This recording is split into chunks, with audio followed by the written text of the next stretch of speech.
Order.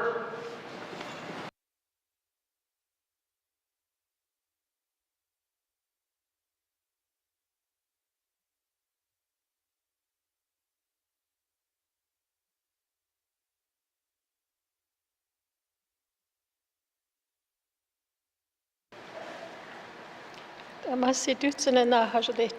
to say a prayer, and I'm going to say a prayer on behalf of my late parents about how they used to pray when they were out on the land. And then they always sang a prayer song, or they normally would just said it out loudly. But today I'm going to do a little song for you, but it's in our prayer language. Etau mizatzachu doesn't chew mizit ahoteni day. Etau mizatzachu doesn't chew mizit ahoteni day. Ne wotsi te kae neli masi nefe e kon te kae jake fe neheta ne mo te ka maritze na daditi Jacques na joko enezu senotsi masinotsi dutsene konena kone o dutsene jo ketsetda dia jo kave senezu jo na natakiuti na hecha na heja go atsetira senezu jo na ha go o masi tek haichuna kone o se jo sik haichuna dun tek efnetsida Seju amasi nefe, na he choke na hishu na he gara dutsne jwats etira, se me amasi nefe masi. Etau mizat a chu dan chu mizit a hotini de, etau mizat a chu dan chu mizit a hotini de, etau mizat a chu dan chu mizit a hotini de, masi.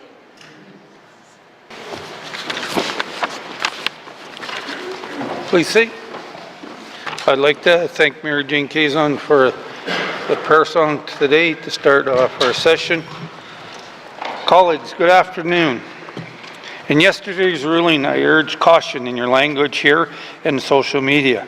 As I stated previously, it is frustrating that posts continue to be brought to my attention. Again, last night a post was brought to my attention. I feel the post did not accurately reflect my decision. The post suggested I found no wrong was committed. My job is to interpret and apply the rules we have agreed to. It does not mean everyone or their actions are right or wrong. And to be clear, as I stated in my ruling, had the member made those comments in the House, they would have been out of order. Members should not use social media. Members should not use social media to get around the rules of the House. I was also clear that the same words that have resulted in a different ruling if it had been made by a different member. I expect that members will address their concerns about their future posts. Thank you, everyone. Minister statements. Minister for ECC. Mr. Speaker, as the 2025 wildfire season approaches, I would like to provide an update on the planning and investments we have made to support wildfire prevention, mitigation, and resilience. Our approach is focused on preparing people and communities across the NWT to live safely alongside wildfire, ensuring that we are ready for emergencies. Last year, we launched a number of new FireSmart programs, including the FireSmart Advanced Home Assessment Program and the Neighborhood Recognition Program. Across the territory, more than 100 Northerners had their homes assessed, receiving expert guidance from fire professionals on steps they can take to enhance fire safety. Critical to this success was the engagement of community fire departments across the NWT. Over the winter, 15 local fire departments received training in the Neighborhood Recognition Program, with additional sessions planned for the Advanced Home Assessment Program. Mr. Speaker, last month we announced $10 million in additional investment in FireSmart initiatives over the next 3 years. We are also working with a number of communities on vegetation management projects that build on $20 million in federal funding being administered by the NWT Association of Communities. We look forward to sharing the significant improvements and innovation as the work progresses. We have funded 8 Community Wildfire Preparedness Day projects, empowering local teams to lead these initiatives. We are also forming regional and territorial Fire Smart advisory groups that will help guide the critical Fire Smart work we are currently prioritizing. We are excited to co-host a wildfire preparedness gathering in Yellowknife this spring in partnership with the NWT Association of Communities. This event will bring together fire department members, community leaders, and Indigenous leaders from across the NWT's forested communities. Activities will include training on wildfire management, fire behavior, and fire smart practices, along with cross-training exercises to enhance local response capabilities. This reflects our renewed commitment to interagency cooperation and cross-government collaboration. Mr. Speaker, our team has worked very hard to prepare for the upcoming wildfire season. They've taken advanced fire behavior training, fulfilling a key recommendation in the 2023 wildfire review. We are continuing to mobilize personnel, aircraft, and equipment to respond to a potential early start to the fire season, and have invested in additional structural protection equipment to ensure a rapid response when any property is threatened. Annual training will start shortly to ensure our wildfire management teams are fully prepared once the snow melts and the fire danger rises. In short, Mr. Speaker, our team is ready to fulfill this government's promise of safe communities for Northerners, communities that are more resilient to a changing climate, communities that has resulted in longer and more severe wildfire seasons. We will continue to invest in a wide range of activities, education, and training that enhance wildfire prevention, increase resilience, protect communities, and allow our team to respond quickly and efficiently to protect residents and the natural beauty of the Northwest Territories. Thank you, Mr. Speaker. Environment, climate change. Minister statements. Minister for Health and Social Services. Mr. Speaker, I'm the minister.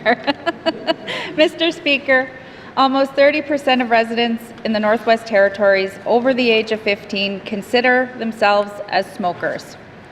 Smoking, which includes vaping, remains one of the worst substances for your overall health and can significantly reduce a person's life expectancy. That is why the Government of the Northwest Territories continues to find new ways to support residents in making the shift towards a smoke-free life. Mr. Speaker, smoking is an addiction that often requires several attempts and a combination of tools and supports to overcome. We recognize that quitting is not easy, especially on your own, but with the right resources, it's possible. Today, I am pleased to share a significant milestone in improving our health system's support for residents so they can quit smoking and be healthier. On January 20th, Yellowknife Primary Care became the first healthcare facility in the Northwest Territories to implement the Ottawa model for smoking cessation, a gold standard in Canada for integrating supports to help people quit smoking into their routine healthcare practices. This means that when a resident visits the Yellowknife Primary Care, a standard part of their visit will include being asked about their smoking status.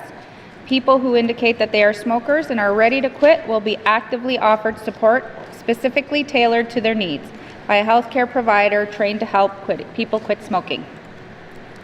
In other regions, implementing the Ottawa model for smoking cessation has significantly increased how often healthcare providers advise and assist residents in their efforts to quit or reduce smoking. This approach has led to increased long-term smoking quit rates, lower healthcare use, and a lowered risk for premature death. Mr. Speaker, implementing this approach at the Yellowknife Primary Care is just the first step in this government taking to enhance the supports for residents who are all ready to live smoke-free life. And work is underway to bring this gold standard model to Stanton Territorial Hospital and eventually to the health centres across the Northwest Territories. If you're ready to quit smoking, you can talk to your local healthcare provider at any time or call 811 to talk to a registered nurse trained to help you quit smoking. This is a service that is available to all Northwest Territories residents 24 hours a day, 7 days a week. Thank you, Mr. Speaker. Thank you, Minister of Health and Social Services. Minister statements. Minister statements, member statements. Member statements, member from Frame Lake. Thank you, Mr. Speaker. Mr. Speaker, I have spoken a lot about the need for establishing measurable targets for priority implementation. And today, I want to put that lens on our priority for access to health care. When we set this priority, what I specifically meant by it was putting a focus on ensuring everyone in the NWT has access to primary care. Since setting that priority, we have seen the Premier establish the Healthcare Sustainability Unit, and most recently, the Health Minister appointed a new public administrator for the NTHSSA.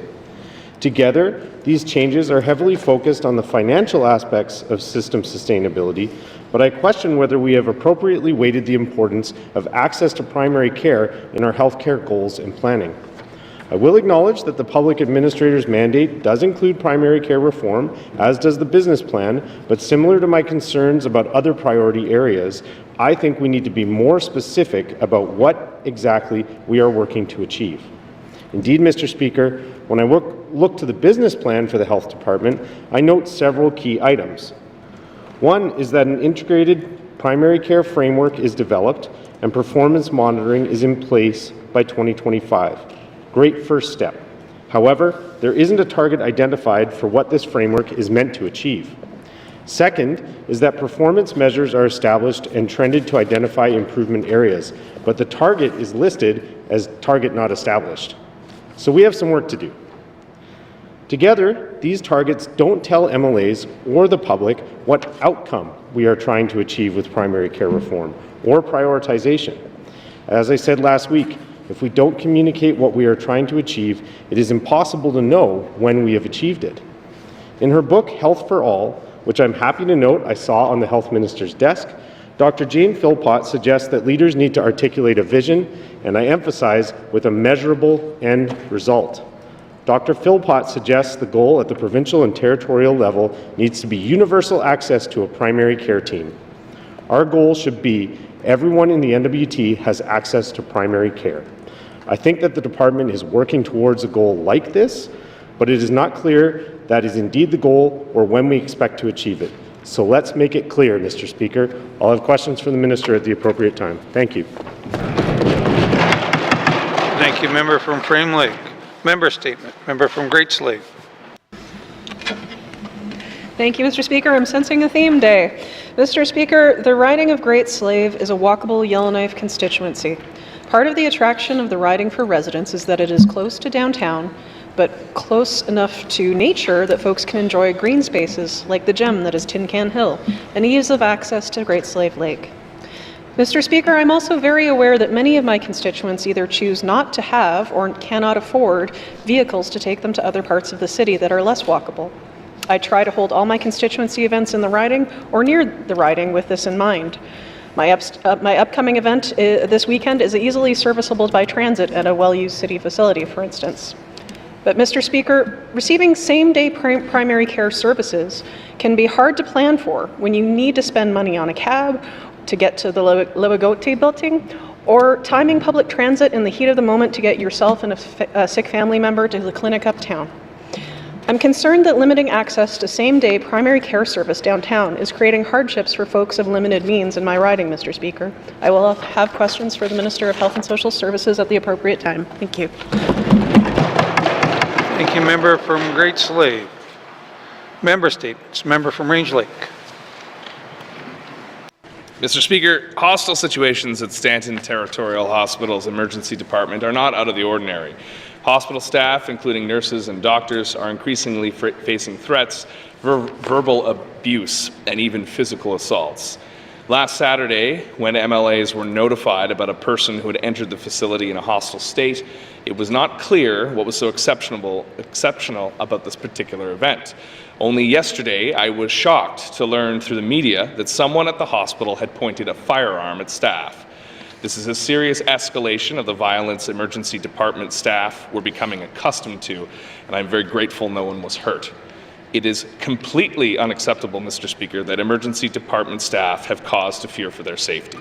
The emergency department is vital to our healthcare system and has only become more essential with primary care changes that have limited access. The NWT is experiencing both a drug crisis and mental health crisis, exacerbated by increasing poverty and homelessness. So it is no surprise that violence is escalating at an emergency department, which has become the only place many Northerners can find care. With gun crime proliferating in the north alongside the increase in drug activity, it would seem it was only a matter of time violence at the hospital would start including individuals armed, not just with knives, but handguns as well. The only thing standing between threats to staff are private security guards that have neither the training nor the equipment to handle firearms. They are not able to contain threats like these, and hospital itself has no code silver for them to call, despite repeated requests at occupational health and safety meetings from staff for new procedures like a code silver to be implemented.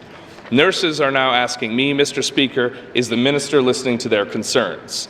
Now I am asking the minister, will she do whatever it takes to keep them safe, including updating Stanton's standard operating procedures and providing security with the staff, resources, and training they need to do their jobs? Thank you, Mr. Speaker. Thank you, member from Range Lake. Member statement. Member from Mackenzie Delta.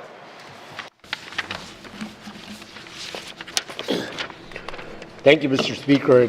I would like to address the issue of a possible rent increase for tenants who are residing in market housing within the Northwest Territories.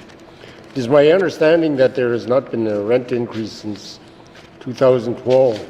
There are only a few market housing units available within each of the communities. The tenants of these units are in the workforce and trying to assist in building the economy of the Northwest Territories. Increasing the rent on only a select few will not alleviate the debt of this government is experiencing, but it will put the tenants in more hardship that they are already enduring. Mr. Speaker, again, we see this government targeting the resource people of the Northwest Territories. In our smaller communities, we have teachers, social workers, the RCMP, and local residents who are trying to live a healthy and prosperous lifestyle. With the high cost of living within the smaller communities, the resource people, even the locals, cannot afford a rent increase anytime soon. Everything from the cost of heating fuel and especially cost of groceries will have a negative impact on their decision and employment status within their respective communities. The smaller communities cannot afford to lose these resource people and try to recruit others if the rent increases imposed on them. Mr. Speaker, housing NWT and this government has to look at other options to increase revenue and not target the workforce who are trying to be productive members of their communities and the NWT as a whole. The smaller communities of the Northwest Territories need these resource people to be stationed within our communities merely for the fact that we do not have local professionals to fill these positions. Mr. Speaker, with the housing crisis that we are experiencing, we do not have other options to house our resource people, so we cannot afford to increase their rent. Another fact is that some of these units and buildings are older units. So increasing the rent on units that have passed its lifespan should not be even considered. Some of these buildings are 50 years old. Mr. Speaker, I seek unanimous consent to conclude my statement. Mackenzie Delta is seeking unanimous consent to conclude his statement. Seeing no nays, you may conclude your statement. Thank you, Mr. Speaker. Thank you, colleagues. Mr. Speaker, if the housing NWT is going to continue with this rent increase, then please consult with the tenants of market housing. Give the tenants a grace period to adjust or find other options for accommodations. Consultation is key when you are negatively impacting our residents of the Northwest Territories, especially the smaller communities. I will have questions for the Minister responsible for housing. Thank you, Mr. Speaker. Thank you, member from the Mackenzie Delta. Member statements. Member from Nuvik Boot Lake. Thank you, Mr. Speaker. Mr. Speaker, in June 2023, the member from Inuvik Twin Lakes provided a member statement which was following up on a motion she brought forward to the House in relation to Indigenous peoples having cabins for rights-based purposes and how they should be exempt from lease payments for those rights-based camps and cabins, Mr. Speaker. Mr. Speaker, in the NWT Lands Act in Section 19, paragraph D, it states, to set apart and appropriate such areas or territorial lands as may be necessary to enable the GNWT to fulfill its obligations under land claim agreements in the Northwest Territories and to make free grants or leases for that purpose.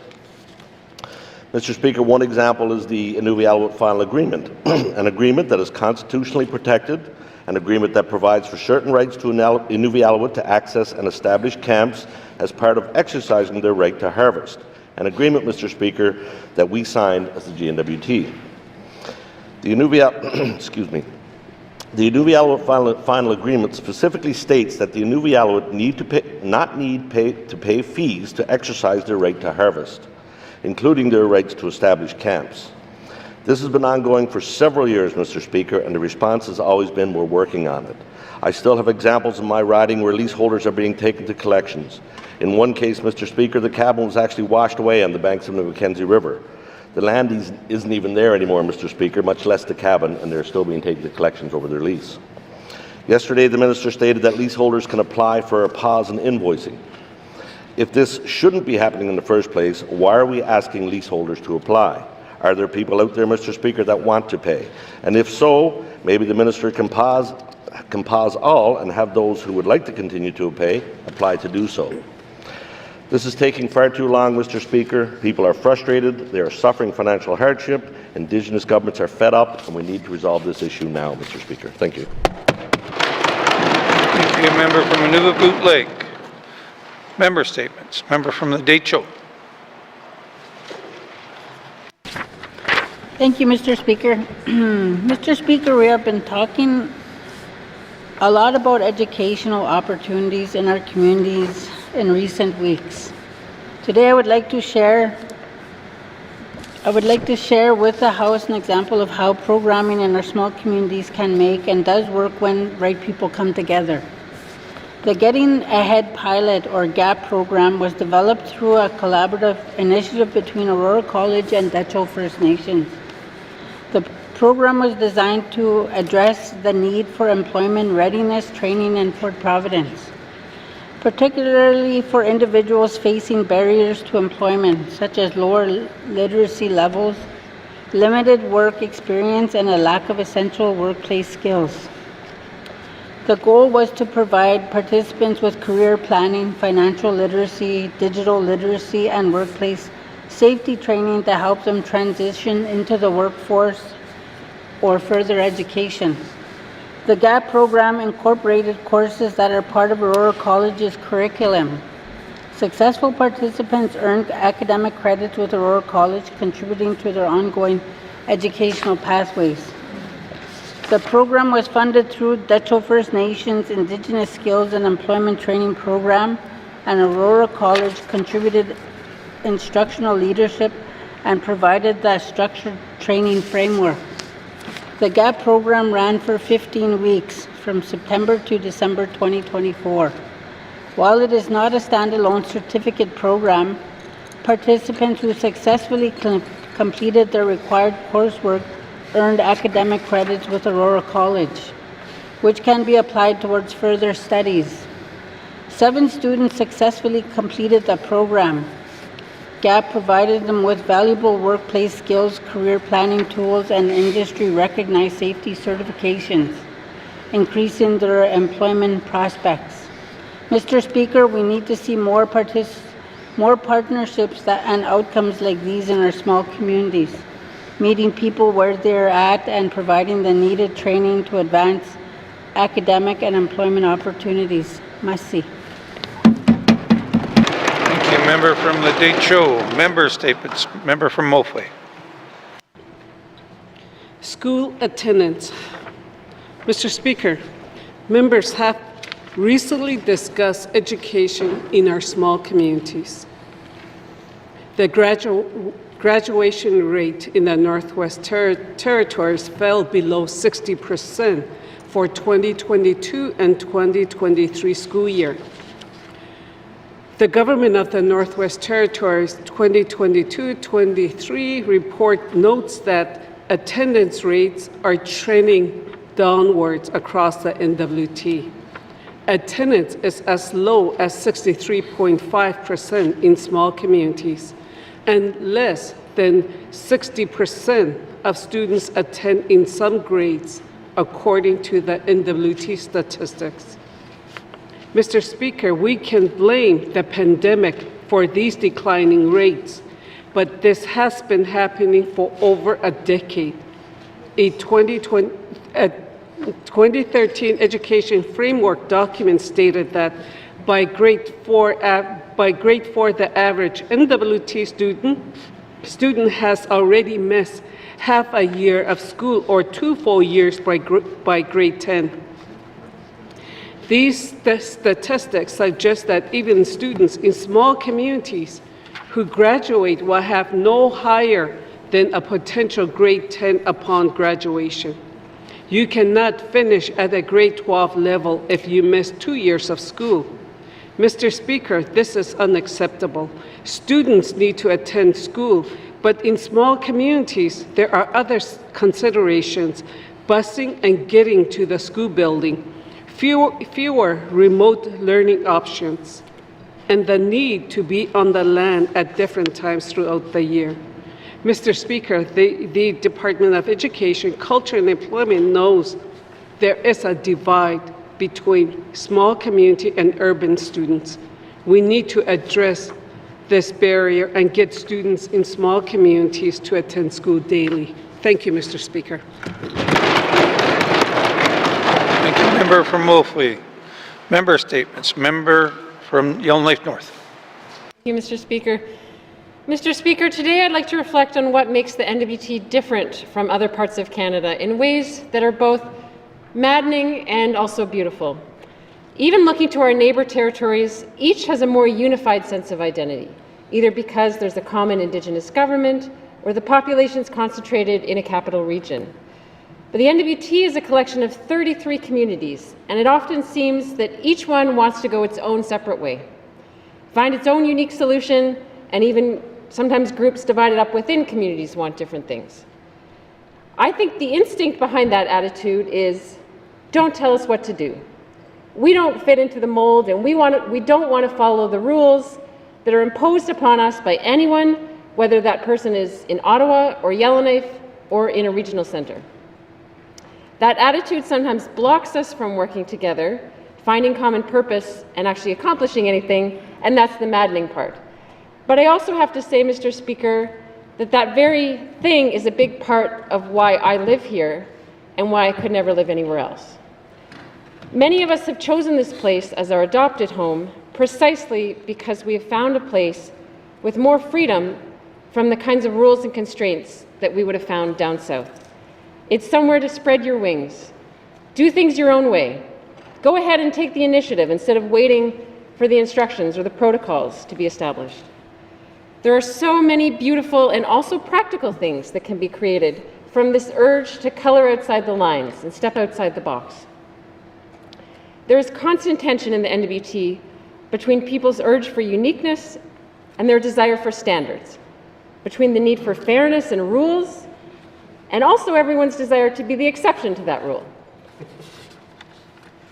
between the need for strength in numbers and the need for people to have their own unique voice. Mr. Speaker, this government is caught in those dilemmas, and I don't know a clear way out, but I have a few suggestions. We need to let go of this dream of creating one set of instructions that all communities are supposed to follow in order to achieve standardized results. It's just never going to work. Instead of starting with the instructions, we need to start by looking at what's actually working in communities, never mind how haphazardly they got there. Mr. Speaker, I ask for unanimous consent to conclude my statement. The member from Yellowknife North. Member from Yellowknife North is seeking unanimous consent to conclude her statement.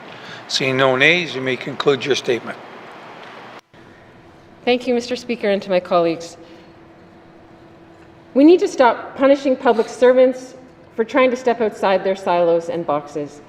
And we need to stop thinking of decentralization as simply taking this one set of instructions and delivering those from a regional centre instead of from Yellowknife. I believe we can find a way forward, Mr. Speaker, and I look forward to us working through it. Thank you. Member from Yellowknife North. Member statements. Member from Toonaday-Willowday. Mr. Speaker, the United Nations Declaration on the Rights of Indigenous People, which passed through the previous Assembly, outlines the right for self-government, participation, decision-making, and free, prior, informed consent for Indigenous people. Article 23 states that the Indigenous people have the right to determine and develop priorities and strategies for exercising the right to develop, in particular the right to be actively involved in developing and determining health, housing, and other economic and social programs. However, the Department of Infrastructure and ECE continues not to consult with Yellowknife Indian First Nation leadership on their capital needs, especially when it comes to upgrading and replacing their aging school and gymnasium. For example, Deta Katikwi School was built out of 4 trailers in 1970 and rapidly aging. The gymnasium that supports the school is not attached and is far too small. Deta students therefore must bust into Yellowknife if they want to get proper exercise and enjoy recreation activities students in Yellowknife have. J.H. Sisson School in Yellowknife, meanwhile, was built around the same time as Deta School, but it was completely demolished and rebuilt just a few years ago. The gymnasium in Dilo also has been long outgrown and doubled as a community hall. The community has long been calling for a new, larger gymnasium to be built so the old facility can be retrofitted into space for community programming. I and my predecessor have been working to get this project onto the capital plan to no success. Assessments and evaluations seems to have taken place in the last decade, but have not yet amounted to anything meaningful progress. My communities know what's best in what they need for the community, but so far they have not been listened to. I am now calling on the Minister of Infrastructure to get these projects onto the capital plan to build as soon as possible. I hope to secure a clear commitment from the Minister later on today. Thank you, Mr. Speaker. Thank you, Member from Toonaday-Willowday. Member statement. Member from Yellowknife South. Mr. Speaker, over the next few days, I'm very proud that I'll have the opportunity to give statements to celebrate the achievements of some Yellowknife South constituents. I'd like to start off by recognizing 2 individuals who have successfully achieved scholarships and will now be supported by the Department of Education, Culture and Employment in their journeys towards strengthening, revitalizing and promoting Indigenous languages in the Northwest Territories. Mr. Speaker, I would like to congratulate Marie Speakman as she pursues studies in the language of Satu Dene Kede, and Brian Hendrickson as she pursues studies in Nahiya Wewin, also known as Cree. They are 2 of the 10 recipients who received Indigenous Language Revitalization Scholarships earlier this year and that were awarded during Indigenous Language Month last month. Mr. Speaker, I wish them both, of course, the very best on their language journeys. Would like to also encourage folks from both Yellowknife South as well as from across the Northwest Territories to apply on this program next year. Learning an Indigenous language is not only about preserving the words, it is about preserving and nurturing cultural diversity, healing, and reconciliation. Thank you, Mr. Speaker. Thank you, Member from Yellowknife South. Member statements. Colleagues, the Paul Stipdunk Memorial Soccer Tournament in Fort Simpson is not just a sporting event, it's a celebration of community spirit, resilience, and the love of soccer. Held annually in the memory of Paul Stipdunk, a passionate advocate for youth sport and community development, the tournament brings together teams from across the Mackenzie region, fostering camaraderie and health and competition. This tournament serves as a platform for young athletes to showcase their skills and develop their talent. It emphasizes the importance of teamwork, sportsmanship, values that Paul championed throughout his life. Participants range from the seasoned age who are in grade 3 to 7 to newcomers who are in junior kindergarten to grade 2, creating an inclusive environment where everyone can learn and grow. The event also attracts family and supporters, turning the tournament to a vibrant community gathering filled with laughter, encouragement, and shared experience. Beyond the community gym, the tournament has a significant impact on the youth that are participating in the community of Fort Simpson. The influx of visitors from Hay River Reserve and Lutza Cay to this event encourage new friendships in the region. As well, the youth get treated to amazing meals by the local speed skating club. Additionally, the tournament features workshops and clinics held by experienced coaches and older athletes from the community, providing valuable learning opportunities for aspiring players. Moreover, the Paul Stipdunk Memorial Soccer Tournament highlights the importance of youth engagement in sports as a means of promoting healthy lifestyle, encourages young people to stay active, develop friendships, and build a sense of belonging within their community.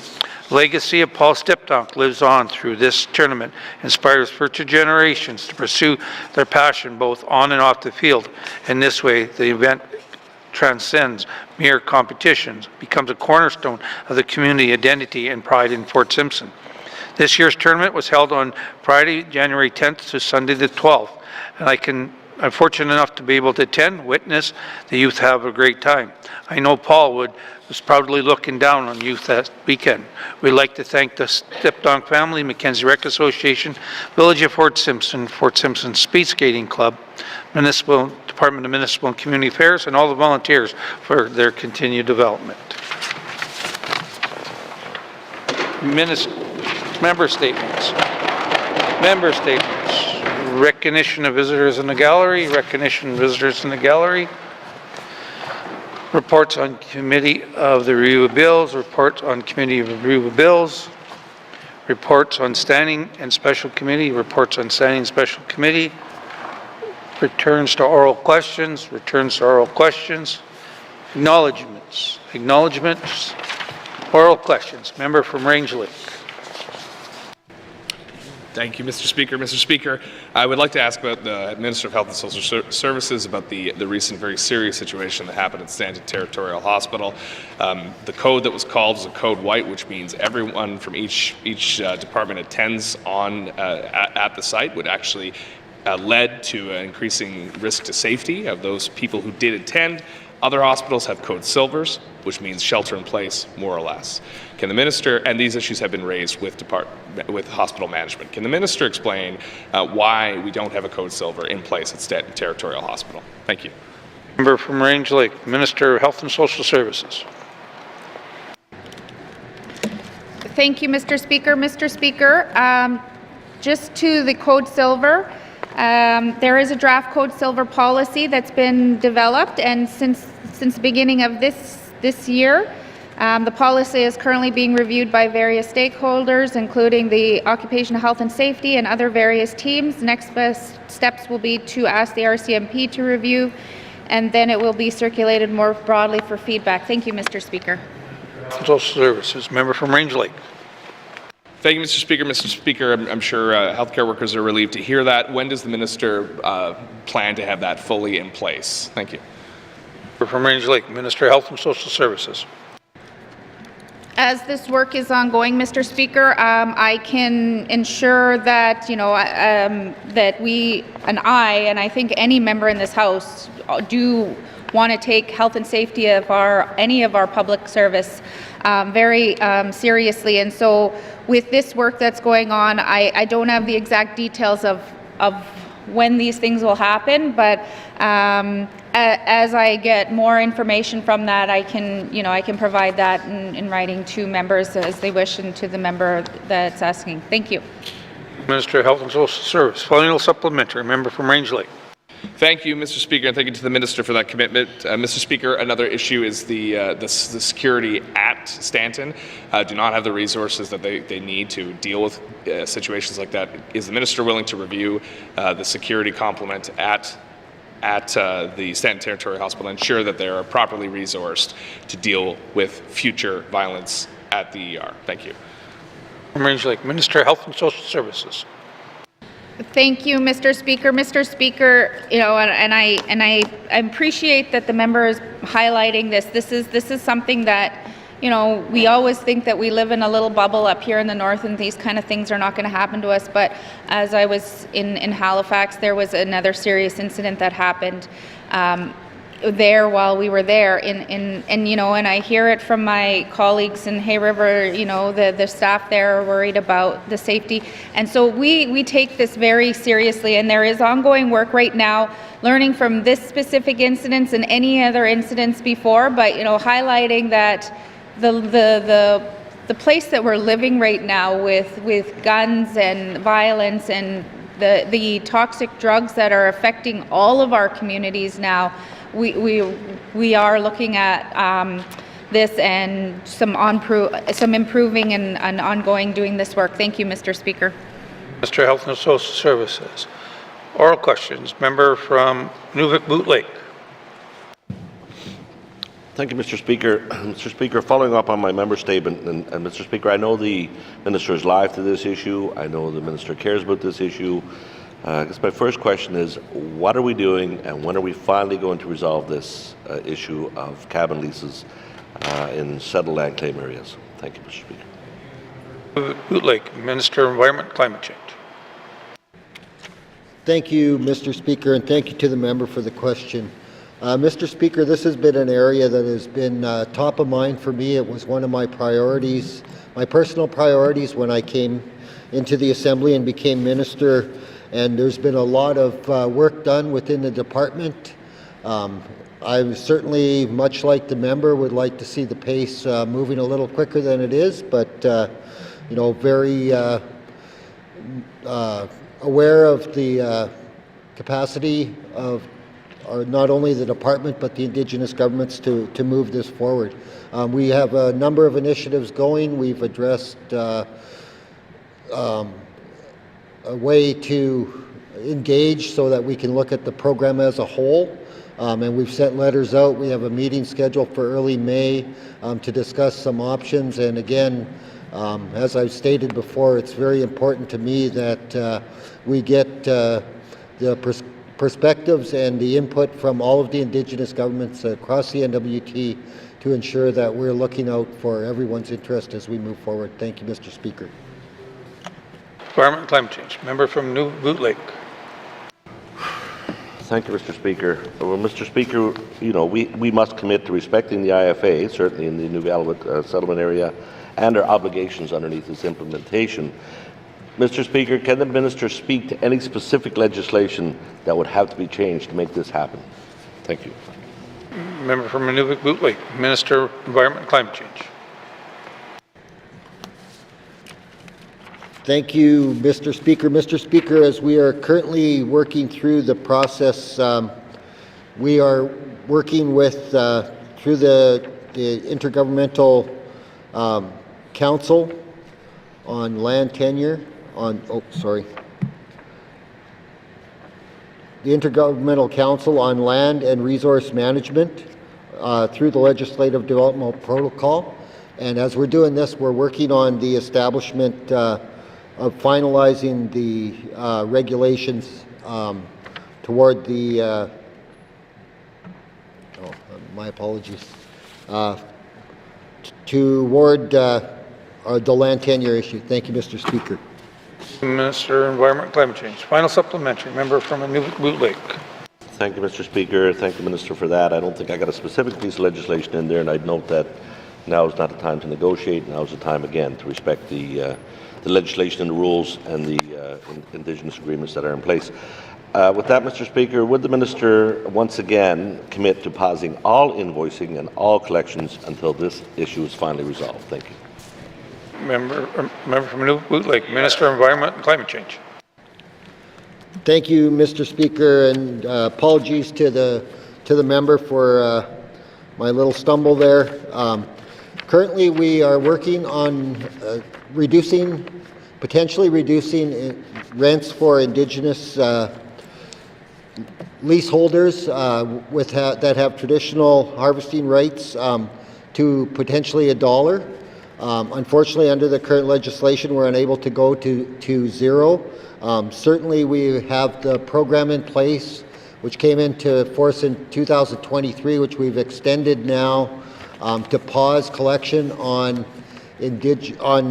outstanding lease arrears, and we're certainly want to do everything we can as a department to work with all of the Indigenous governments across the NWT to ensure that we can support the implementation of those programs, and happy to continue with that down that road and ensure that we are trying to get everyone to come over and sign up for the program that's interested in having their arrears paused. And if there are groups out there that would need additional assistance, happy to work on that as well. Thank you, Mr. Speaker. Thank you, Minister of Environment, Climate Change. Oral questions. Member from Mackenzie Delta.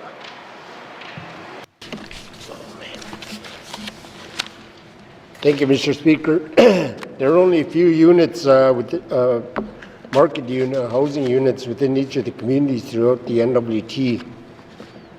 These they're housing our professional resource people who are coming into our communities to assist in healing our residents. We have limited housing available within our smaller communities, and this is the only option some of our resource people may have. As the department looked at other options to increase revenue rather than imposing a rent increase on only a select few? Thank you, Mr. Speaker. Member from Mackenzie Delta, Minister responsible for housing NWT. Thank you, Mr. Speaker. At this time, the department is considering a number of different options to increase revenues with housing NWT, but market rental rates have not changed since 2012, 2013, and this is a possible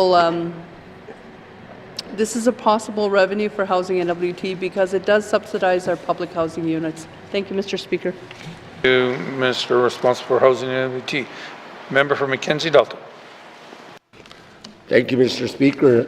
Some of these market housings are quite old and past its lifespan. Some of them are 50 years old, and imposing rent increases on tenants from these units is uncalled for.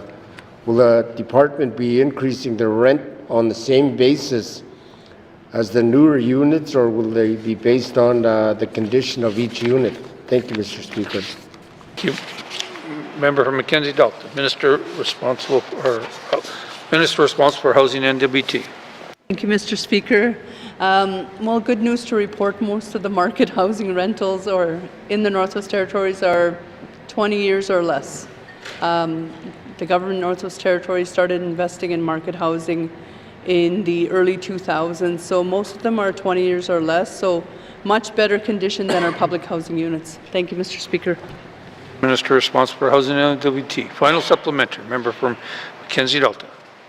Thank you, Mr. Speaker. I'll forgo my third question and repeat my second question.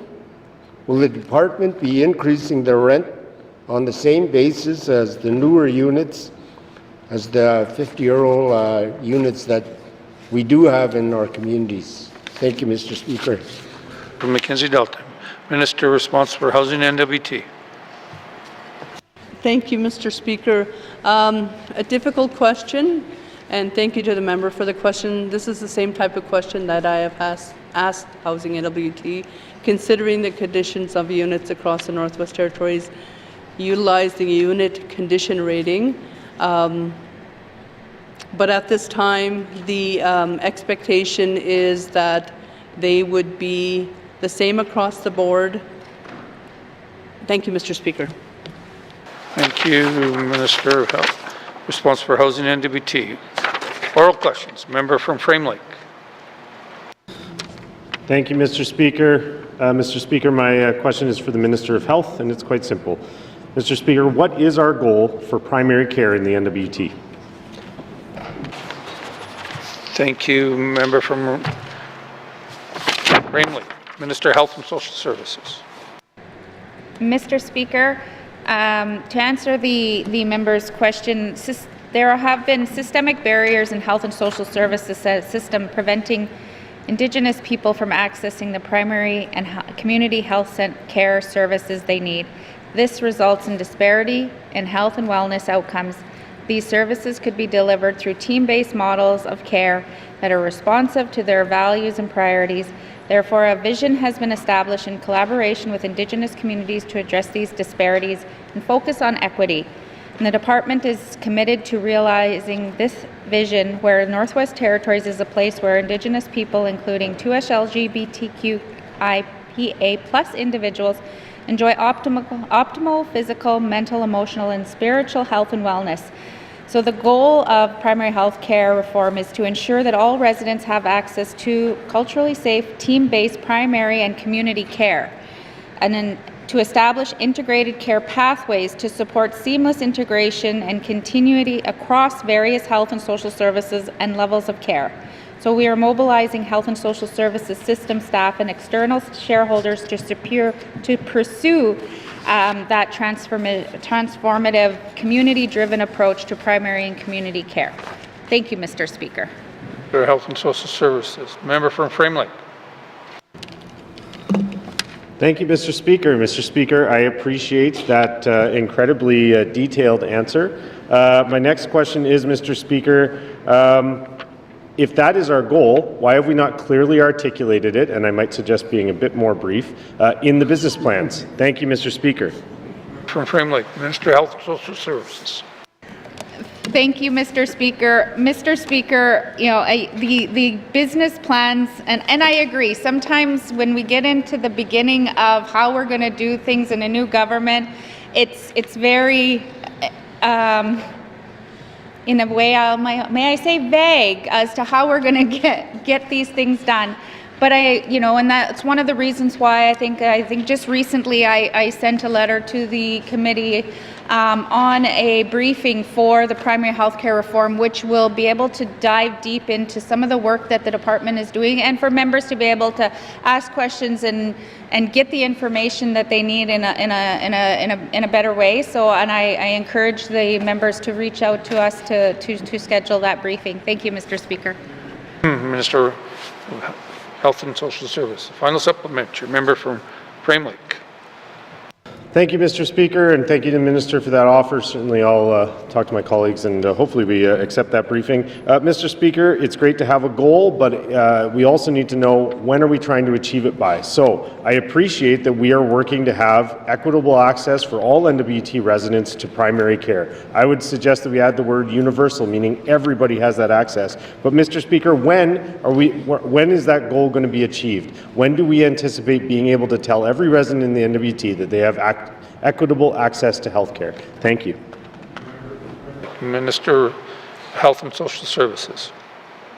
Thank you, Mr. Speaker. Mr. Speaker, as we're all aware, health is every day of our life. There's somebody that needs to access it. So as we are transforming through this, every person in the Northwest Territories has access to care, you know, whether it's through the walk-in clinics, whether it's through 811, whether it's through our emergency departments. When you get out to the small community, there are the health centers and the regional centers. We have the emergency departments.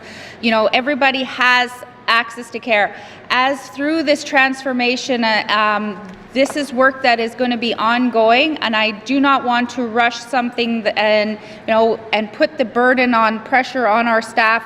There's been a lot of changes just in this past year, and that change management we have had some struggles with that. So we need to take it a day at a time and making sure that our staff are comfortable and understanding how we're changing the way that we're providing care to the Northwest Territories residents. So at this time right now, I won't say that this will be done X amount of days. I think as we move forward through this process, it'll be our residents saying, that they're feeling that the system is changing, and that is the most important piece. Thank you, Mr. Speaker. Minister of Health and Social Services. Oral questions. Member from Great Slave. Thank you, Mr. Speaker, and thank you to my colleague for setting me up for questions that are a little bit more granular than his. Mr. Speaker, can the minister tell me how many primary care same-day appointments are available in both Yellowknife locations? Thank you, Mr. Speaker. Member from Great Slave, Minister of Health and Social Services. Thank you, Mr. Speaker. Mr. Speaker, same-day appointments are available in both the Kliwagonti building and at the primary care center location. That's the downtown location. There are approximately 24 available same-day appointments Monday to Friday, which are offered during expanded hours until 9 p.m. And there are approximately 18 available same-day appointments on Saturday, available from 10 a.m. till 3:30 p.m. Same-day appointments can be booked by calling first thing in the morning or by walk-in to the primary care center. Thank you, Mr. Speaker. Minister of Health and Social Services. Member from Great Slave. Thank you, Mr. Speaker, and thank you to the Minister for that. That's eye-opening. Mr. Speaker, can the Minister confirm that diagnostic imaging, and lab services are still also available and first come, first serve at downtown primary care? Thank you. Member from Great Slave. Minister of Health and Social Services. Thank you, Mr. Speaker. Mr. Speaker, outpatient lab collection services in Yellowknife that are provided at the primary care center and they are provided at the primary care center and at Stanton Hospital. In the fall of 2024, Stanton Hospital changed their lab services to an appointment-only model, but I can confirm that there are reserved appointments for those who received urgent same-day requests to seek this service. And Mr. Speaker, the lab service offered at the downtown primary care clinic includes walk-in and same-day option and a waitlist option. Thank you, Mr. Speaker. Minister of Health and Social. Thank you, Minister of Health and Social Services. Member from Great Slave. Final. Thank you, Mr. Speaker. Mr. Speaker, it's my understanding that when you call for a same-day appointment in Yellowknife, you are assigned one location or the other, downtown or uptown. Can the Minister tell me how same-day primary care appointments locations are selected and provided to someone who's calling in? Thank you, Mr. Speaker. Member from Great Slave. Minister of Health and Social Services. Thank you, Mr. Speaker. Mr. Speaker, as mentioned, the same-day appointments are available at the Kliwagonti and Yellowknife primary care locations. There is one phone number to book appointments for both locations, and people are told which location they'll have an appointment are when they book. If it is the same day, these appointments are filled on a first-come, first-served basis, and the location where you would go would be determined by the number of providers working that day and where they are working. Mr. Speaker, we know that access to primary care is essential for maintaining overall health and well-being, but knowing when and where to seek care is just as important. Primary care providers offer often the first point of contact for medical concerns, offering routine checkups, preventative care, chronic condition management, and referrals to specialists when needed. However, not every health issue requires a visit to your primary care provider. In many cases, other healthcare professionals like pharmacists or even telehealth services like 811 can provide the care you need. Thank you, Mr. Speaker. Minister of Health and Social Services. Oral questions. Member from Toonaday-Willety. Thank you, Mr. Speaker. Earlier I talked about the Kitikwi School in Deda. That school's be 55 years old now, and it's 4 trailers put together. Mr. Speaker, the children have to walk probably about 300 yards to go to the gymnasium. This school needs to be replaced. My question would be to the Minister of Infrastructure. There was a study that was done in 2018-2019. Can the Minister of Infrastructure let us know what was the study about and who was all involved in this study? Thank you, Mr. Speaker. From Toonaday-Willety, Minister of Infrastructure.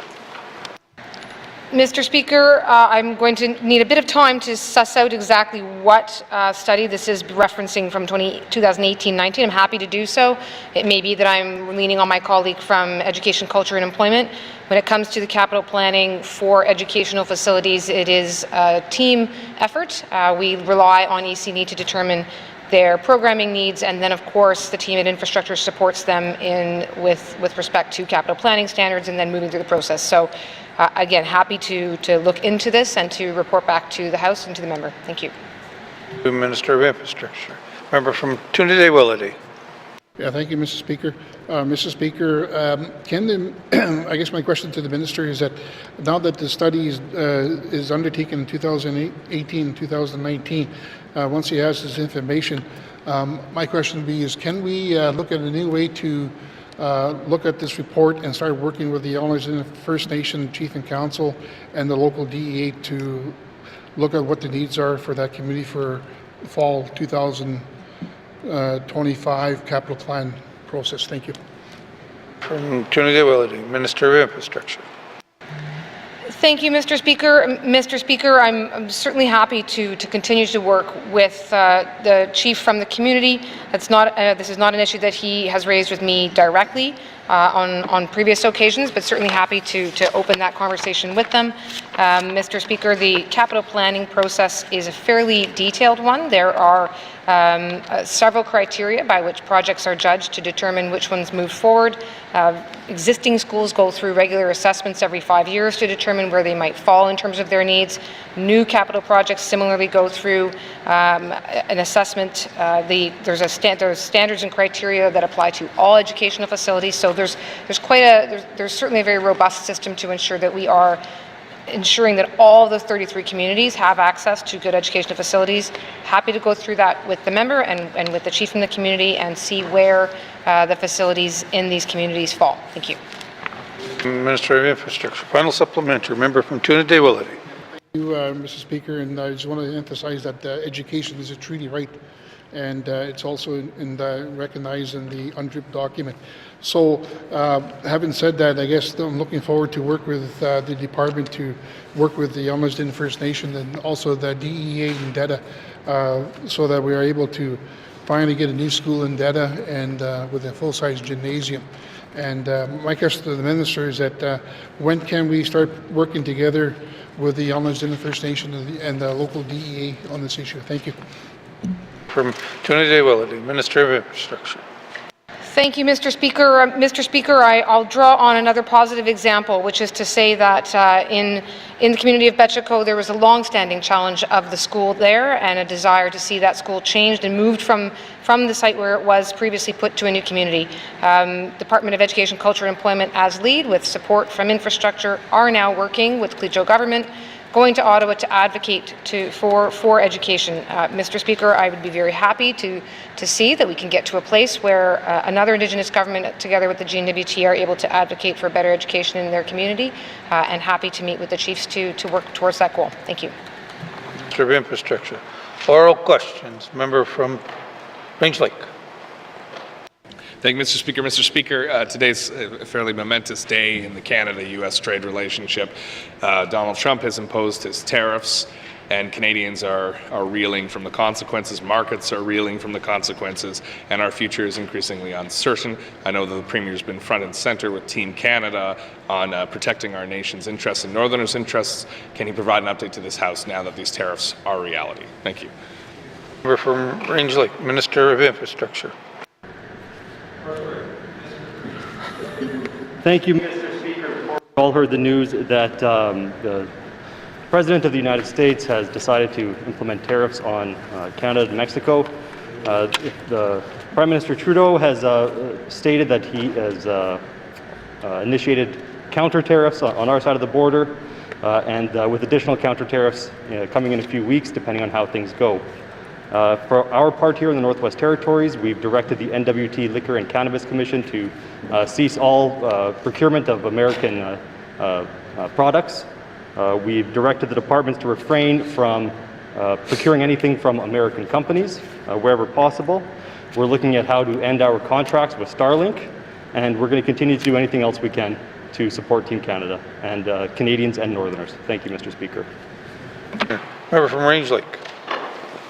Thank you, Mr. Speaker. Mr. Speaker, the Prime Minister has said that today, shockingly, I think that this effort of this trade war is to weaken Canada's economy, to make it easier for the Americans to annex us into the 51st state. These are very shocking comments. Has the Premier been able to speak to the Prime Minister and just get a sense of how real that threat is? The NWT is, of course, in the Arctic, and that's a prize for the Americans, clearly.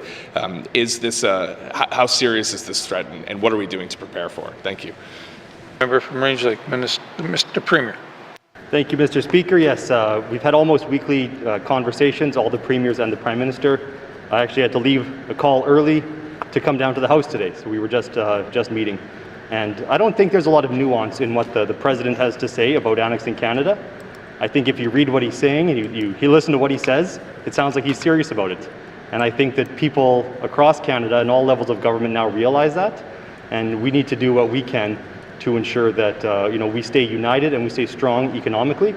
We don't want the Americans to be able to use economic force or coercion to weaken our federation to the point that we are at risk of annexation. And frankly, Mr. Speaker, I don't see that happening. I can't imagine a world where the Americans are in control of Canada. It's just not something that I think any of us can fathom. It doesn't mean that we won't need to protect against that possibility, and that we, as Canadians, we might have to put up with some pain based on these tariffs. It might be difficult few years for us, but I know that we're going to stay united and we're going to resist. Thank you, Mr. Speaker. Our final supplementary, member from Range Lake. Thank you, Mr. Speaker. Mr. Speaker, I'm really appreciative of these comments of the Premier's leadership on this. Premier Ford today also said he would do absolutely everything to protect Ontarians and Canadians, tearing up contracts, putting surcharges on energy, barring critical minerals. Is the Premier willing to pay any price to protect Canada and the Northwest Territories' sovereignty? Thank you, Mr. Speaker. From Range Lake, Mr. Premier. Thank you, Mr. Speaker. And I listen to what Premier Ford has to say sometimes, and I wish I was able to say a lot of those same things. But the fact is, we don't have that type of economy. We don't have those types of direct exports to the United States to be able to make those types of threats. We're not currently exporting any critical minerals to the United States. And so we're in a much different position. That being said, I'm confident that as Canadians, we can come together and we can both support Canadian businesses and ensure that the Americans are feeling the negative impacts of boycotts and of the counter tariffs so that we can overcome the situation. Thank you, Mr. Speaker. Premier. Oral questions. Member from Mackenzie Delta. Thank you, Mr. Speaker. I just have one question to conclude my questions from previous. Will the department look at consulting with the tenants of market housing? Not just sending a letter, but meeting with the tenants of the communities, because consultation is key. Thank you, Mr. Speaker. Member from Mackenzie Delta, Minister responsible for Housing and LBT. Thank you, Mr. Speaker, and thank you to the member for the question. The local housing authorities and the district offices are always available to talk to clients about market housing needs in their communities. Thank you, Mr. Speaker. Thank you, Member for Minister of Housing and LBT.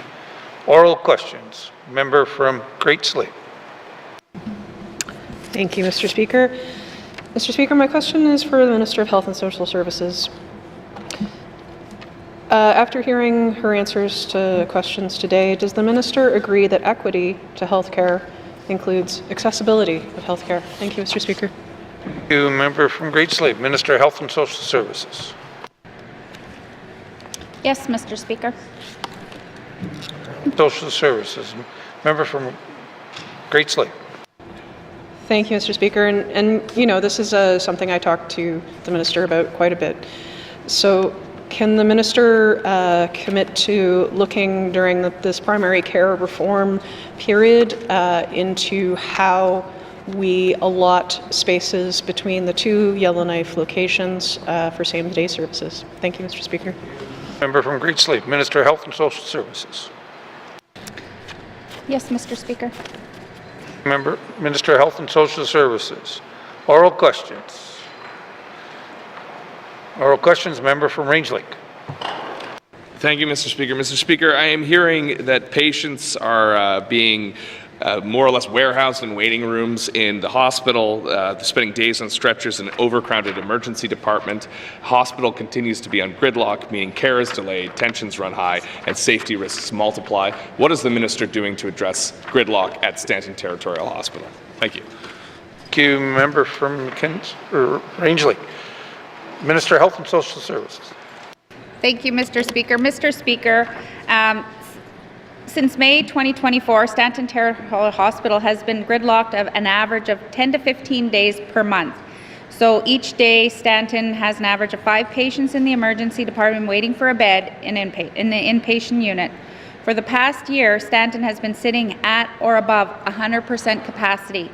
As a result of no available beds for admission, Stanton has had to open extra beds in the ICU 3 to 5 days per month to treat and discharge emergency room patients.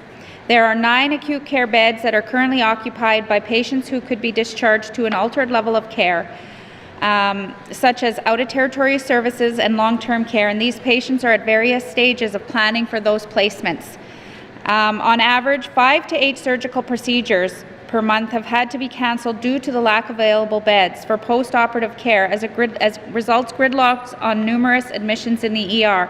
And Mr. Speaker, what is this government doing? What is the minister doing? Well, the minister is looking at how are we supporting our small communities and how are we supporting our regional centres, because many of these people that are sitting in our emergency departments are medevacs that are coming in from small communities. Our hospital in the regions are at capacity as well.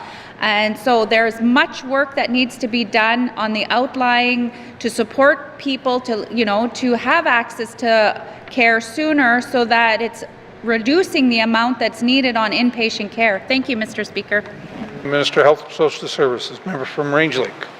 Thank you, Mr. Speaker. I mean, half a month, that your hospital's gridlocked. That's not a favorable statistic. Mr. Speaker, the minister talked about providing support to regional healthcare and healthcare centres to release the pressure on Stanton. So how have these efforts in regional centres had an effect on gridlock at Stanton? Thank you. Member from Range Lake, Minister of Health and Social Services. Thank you, Mr. Speaker. Mr. Speaker, as this is ongoing work that's happening and reviewing the model of healthcare centres and many of these things are going to take time. I understand that the hospital is gridlocked. We're holding patients here because there's gridlocks even in the south happening. So this is something that is affecting us all across the system. So what we're doing is we're working diligently. We've opened up more beds in the Kliwa-Gunty building, and therefore those patients that need to go into, in long-term care, we're getting more spaces open for that.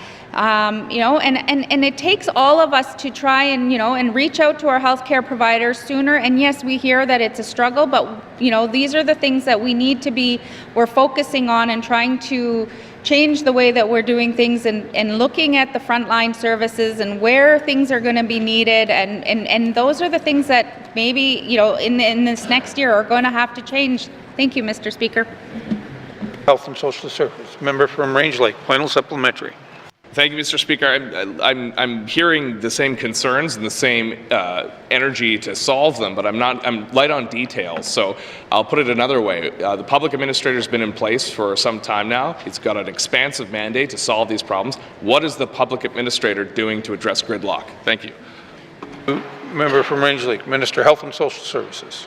Thank you, Mr. Speaker. Mr. Speaker, the public administrator, yes, he is in place, and he is working on his mandate. And there are other things in his mandate that have been higher prioritized right now, and those are the things that he's focused on. Thank you, Mr. Speaker.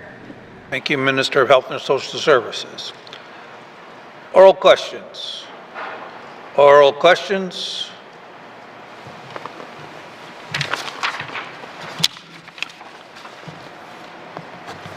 Written questions. Written questions.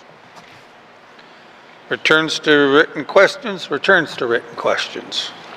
Replies to Commissioner's address, replies to Commissioner's address. Petitions, petitions.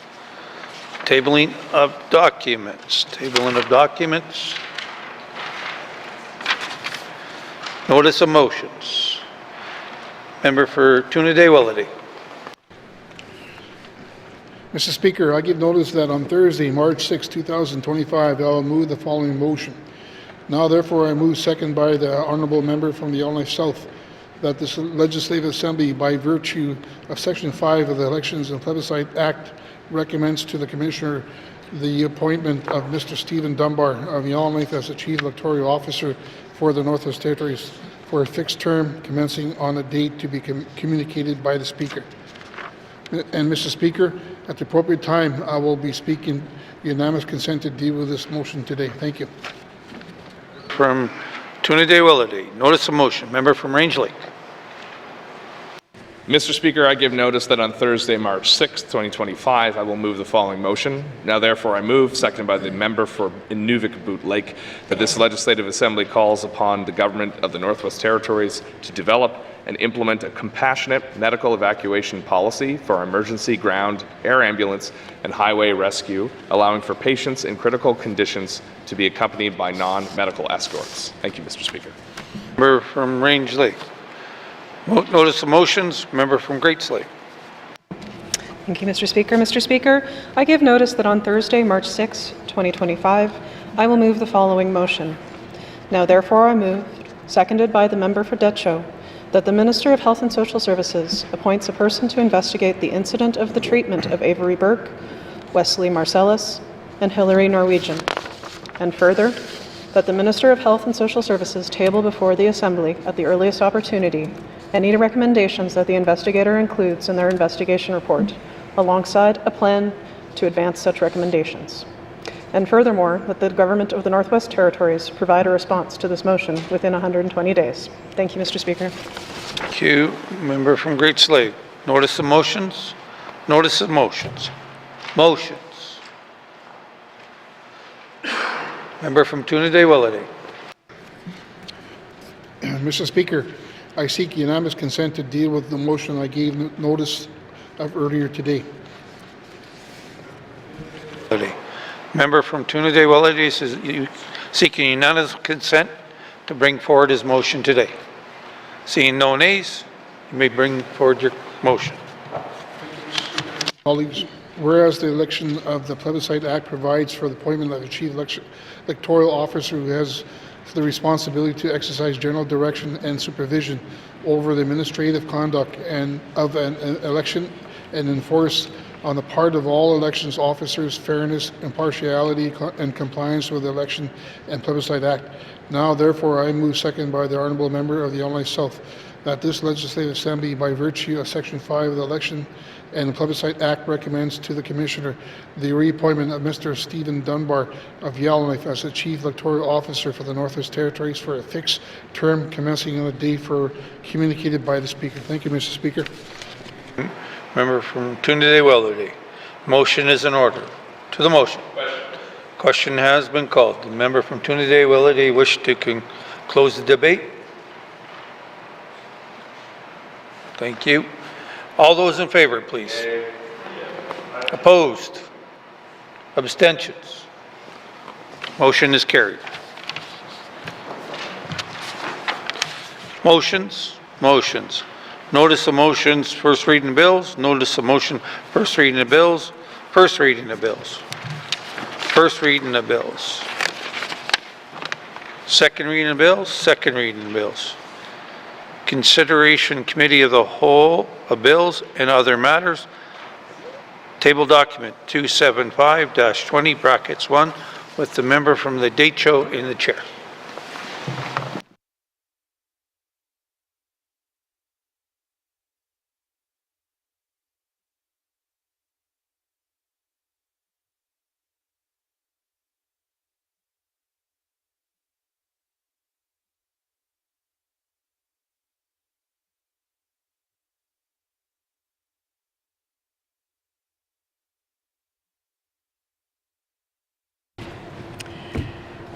I now call the Committee of the Whole to order. What is the wish of the committee? Member for Inuvik-Boot Lake. Thank you, Madam Chair. Madam Chair, the committee wishes to consider table document 275-20 brackets 1, 2025-2026 main estimates, the Department of Environment and Climate Change. Thank you, Madam Chair. Does the committee agree? Thank you, committee. We will take a short recess and resume with the first item.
Committee, we have agreed to consider table document 275-20 brackets 1, 2025-2026 main estimates.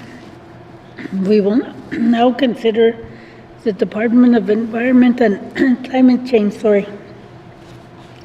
Does the Minister of Environment and Climate Change wish to bring witnesses into the House? Yes, please, Madam Chair. Does the committee agree?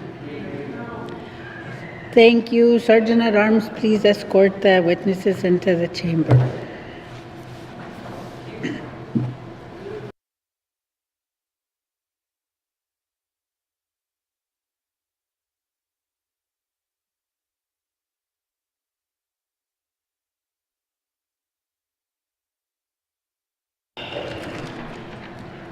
Would the minister please introduce his witnesses? Thank you, Madam Chair. On my left, I have Deputy Minister Robert Jenkins, and on my right, I have Jessica St. Arnaud, the Director of Finance. Thank you, Madam Chair. Thank you. The committee has agreed to forego general comments on the Department of Environment and Climate Change. Does the committee agree to proceed to the details contained in the table document? Committee, we will defer the departmental summary and review the estimates by activity summary, beginning with corporate management, starting on page 83 with information items on page 86. Are there any questions? Member for Great Slave. Member for Great Slave. Thank you, Madam Chair. So I'm just going to quickly flip through the activities to make sure this is a good question. I believe it is. I know that the department has done restructuring in recent years. Can the minister speak a little bit to the role of ADM regional operations now that that key activity has been sort of subsumed into the other activities? Thank you, Madam Chair. Thank you, Minister of Environment and Climate Change. Thank you, Madam Chair. I will pass that to the Deputy Minister. Thank you. Deputy Minister. Thank you, Mr. Chair. So the ADM regional operations primarily deals with the enforcement functions across the department.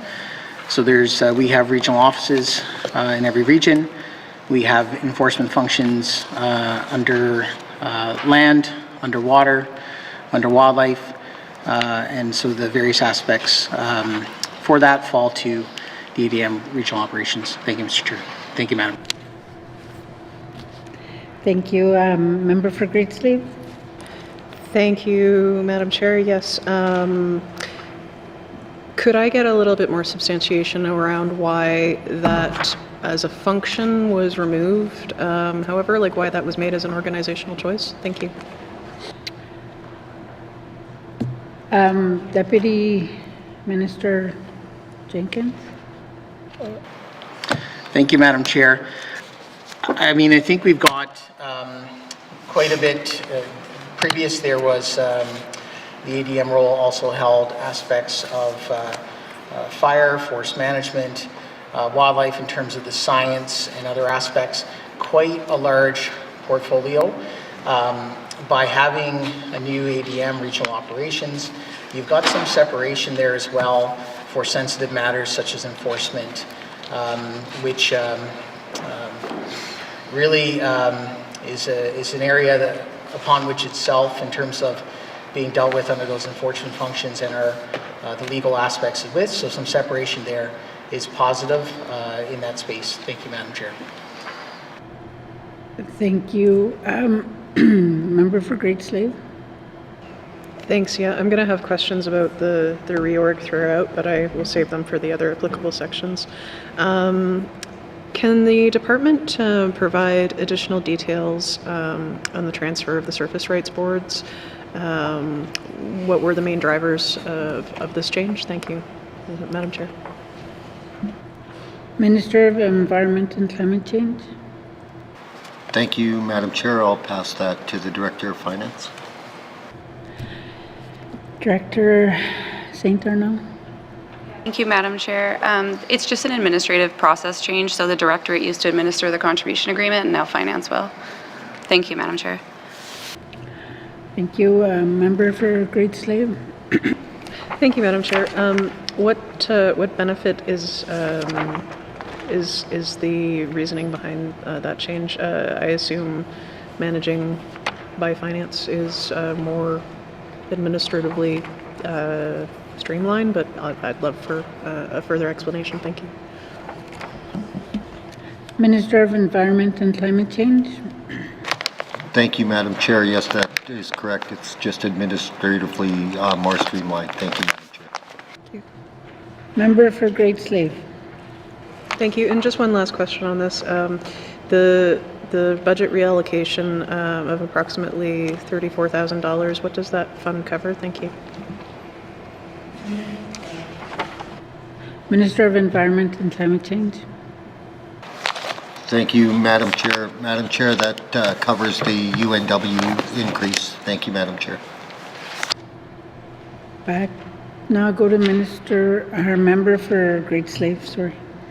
Oh, I'm done. Thank you, Madam Chair. Okay. Member for Frame Lake. Thank you, Madam Chair. Madam Chair, I just want to continue on my now annual plug for the old Northwest Territories environmental audit. I note in the business plans that there's going to be a 2025 audit. I think the update says that they've commenced work on it. And I'd note that the target in the business plan, and if they're looking for a page number, it's page 79 of the document, page 35. I'm not sure which of those pages is actually the relevant page. There's 2 page numbers on the document. So, but anyways, the point being that the business plan target is that 2025 audit recommendations are addressed.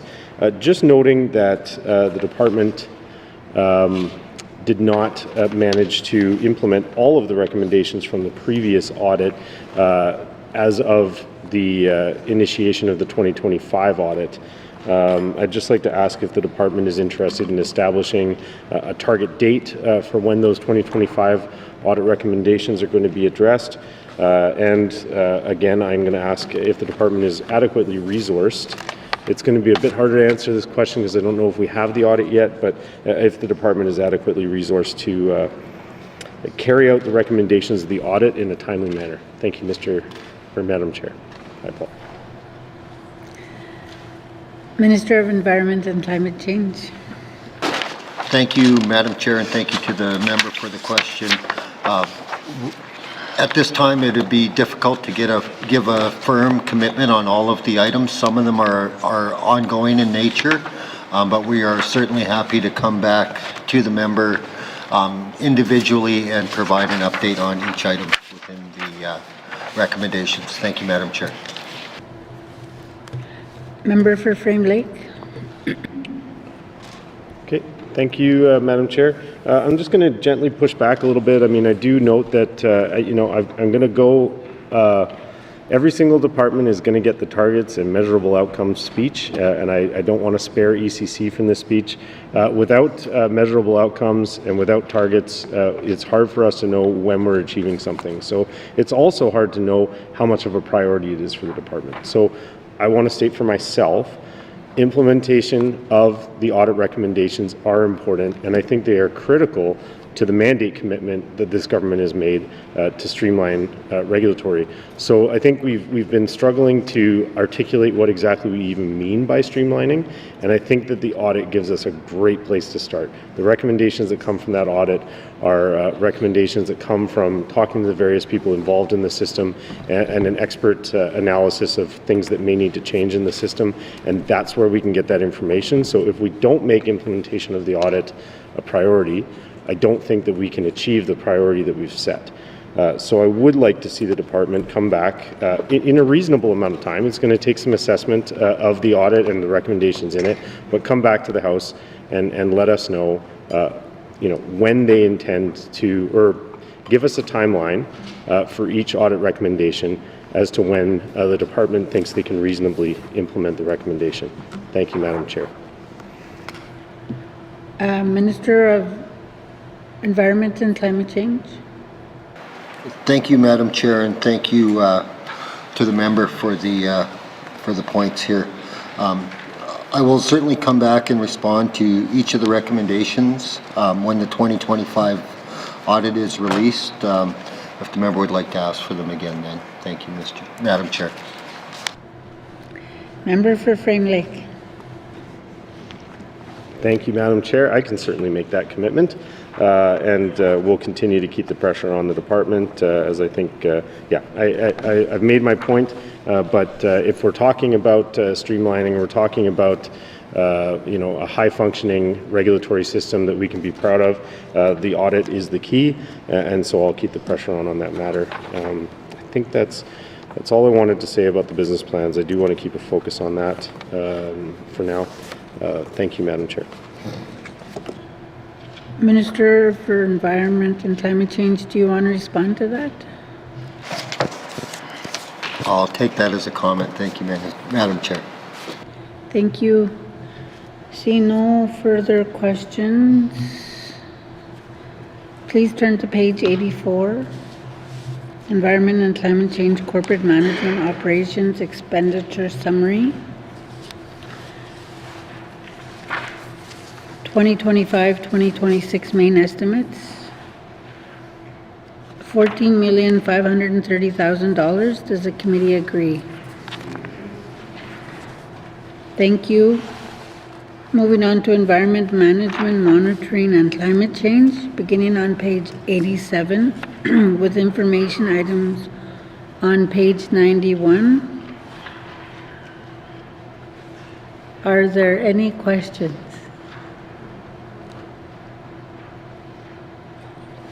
Member for Yellowknife North. Thank you, Madam Chair. I just wanted to return to the Climate Change Action Plan. In the draft plan, some of the actions appear to be funded, but in fact, so 78 of the actions appear to be funded, but 20 of the actions are only partially funded, and 23 of the actions appear to be completely unfunded. Can the minister explain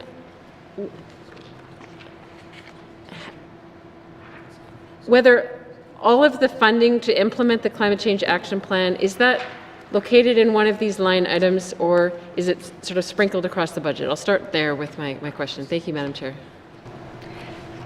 Minister for Environment and Climate Change. Thank you, Madam Chair. Madam Chair, we haven't released the action plan yet, and as we try and work within our current fiscal reality, we're working on prioritization of those items, so the funding at times will be allocated from within. Thank you, Madam Chair. Member for Yellowknife North. Okay. Thank you, Madam Chair. So, I guess my next question is, there are clearly some items that are at least being contemplated in the action plan that we're not prepared to fund. Can the minister explain why we would put items into our own action plan, but not put aside the funding to actually action them? What's the point of having actions in our own action plan that we can't do because we won't fund them? Thank you, Madam Chair. Minister for Environment and Climate Change. Thank you, Madam Chair. Madam Chair, the items within the action plan and the action plan itself is a document that we're using to work with the Government of Canada in our approach to get additional funding to support some of those items that are currently not funded, but I'd like to pass to the Deputy Minister for a little more detail. Thank you, Madam Chair. Thank you, Deputy Minister Jenkins. Thank you, Madam Chair.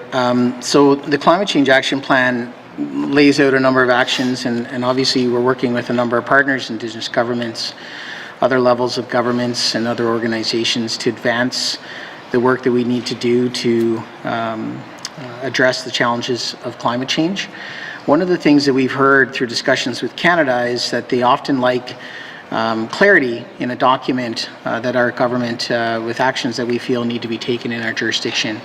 And that's something that they can then use in their own approvals for funding requests to be able to allocate their funding. So in many ways, some of the actions that we lay, we want to be able to lay out the actions that we need, and then it is provides us an opportunity to point to a document for discussions with other funders. We know we get substantive funding from other jurisdictions, and they appreciate having it in a document when we have those conversations. Thank you, Madam Chair. Thank you. Member for Yellowknife North. Thank you, Madam Chair. Is there any way to, does the minister have a total number or amount of money that we're proposing to spend in this budget on climate change actions? Have you tried totaling that? Thank you, Madam Chair. Member for, Minister of Environment and Climate Change. Sorry about that. Just 2.6. Thank you, Madam Chair. Madam Chair, 2.6 million. Thank you, Madam Chair. Member for Great Yellowknife North. Okay, thanks to the Minister for that. That's somewhere to start and continue our conversations. I wanted to turn to a few other questions I have on this section.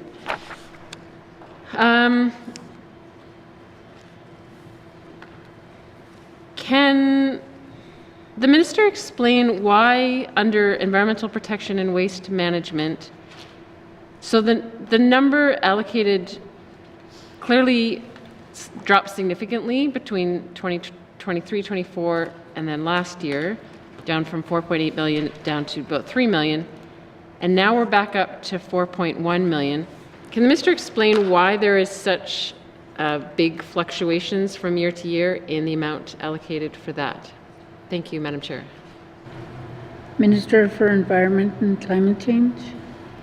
Thank you, Madam Chair. Madam Chair, the increase of $485K between the 24-25 revised main estimates and the 25-26 main estimates is due to an increase in the expanded waste sites federal agreement, a reduction to travel and controllable assets, collective bargaining increases, an amortization adjustment, and a decrease to the one-time supplementary appropriation. Thank you, Madam Chair.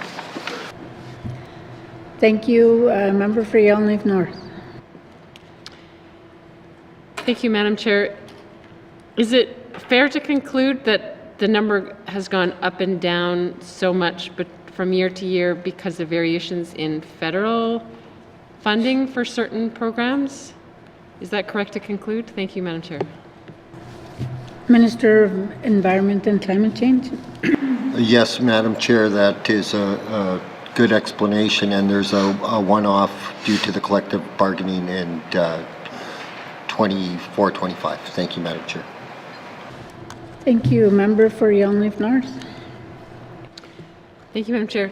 Is the Minister able to explain, in plain language for most of us, because most of us are not experts, but what we're not able to do this year because of changes in federal funding, or what new things we're able to do? Like if we're quite reliant here on federal funding, can the Minister explain in a nutshell what kinds of things we're not doing this year, or new things we might be doing due to federal funding changes? Thank you, Madam Chair. Thank you. Minister for Environment, Climate Change. Thank you, Madam Chair. I'll pass that to the Deputy Minister. Thank you. Deputy Minister Jenkins. Thank you, Madam Chair. So one of the areas is the accepted waste sites. We've got an agreement with Canada that expires, I believe, in March 31st, 2026. And so we're in the process of sort of negotiating dollars for some of the historic accepted sites that are included in the devolution agreement. Thank you, Madam Chair. Thank you. Member for Yellowknife North. Okay, thanks for that. That's something we can follow up on in our discussions. Under the transboundary waters, I think the line item under transboundary waters, can the minister explain why last year's revised estimates went way up to 1.18 million? Perhaps just jog our memory, and then why we're back down to 285 for this coming year. Thank you, Madam Chair. Thank you. Minister of Environment and Climate Change. Thank you, Madam Chair. I'll pass that to Director St. Arnaud. Thank you, Madam Chair. Director St. Arnaud. Yeah, thank you, Madam Chair. So the biggest thing with transboundary is there's a transboundary bilateral water management agreement with a few different provinces, and those groups meet frequently to decide what projects they're going to be doing. So that budget will fluctuate based on availability of contractors, coming up plans for the next fiscal year. So you'll see every year the revised will be different as we load a certain amount of money for those projects each year. Thank you, Madam. Thank you. Member for Great Slave. Oh, it's still with North. Yellowknife North, sorry. We do share a lake. Thank you, Madam Chair. Can the minister give any more specifics on what happened last year that cost the $1.18 million under transboundary waters? Thank you, Madam Chair. Thank you, Minister of Environment and Climate Change. Thank you, Madam Chair. Madam Chair, I'll pass to Director St. Arnaud.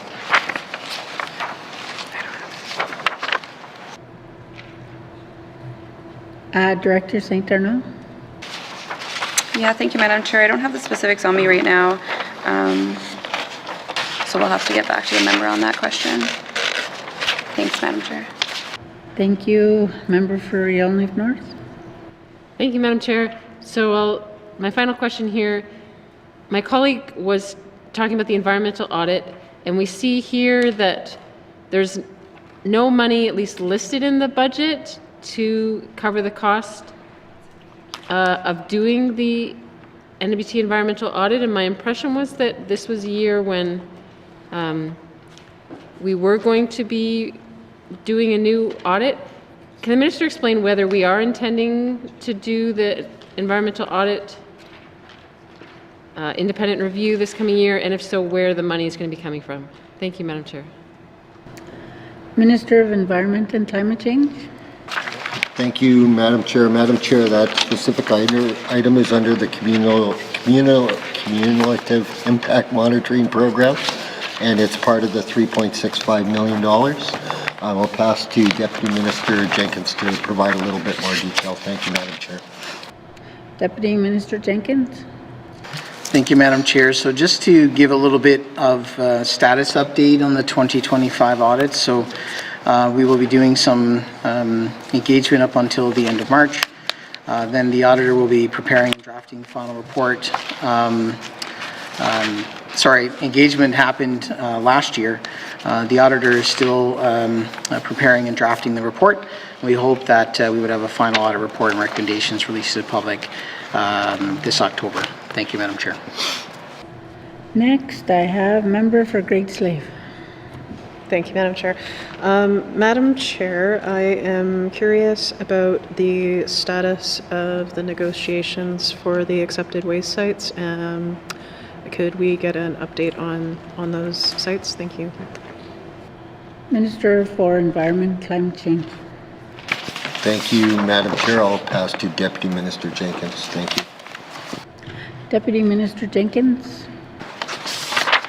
Thank you, Madam Chair. So we're still in the negotiations on responsibility for the accepted waste sites, and these include Burwash, Christorum, Ptarmigan, Rodsam, Tin, and Tom mines. Most of these are, all of these are located outside of Yellowknife. So we are receiving some funding from Canada to refine previous assessments and cost estimates, and we are looking at we're required to do sort of remedial action plans, And so those discussions are still underway.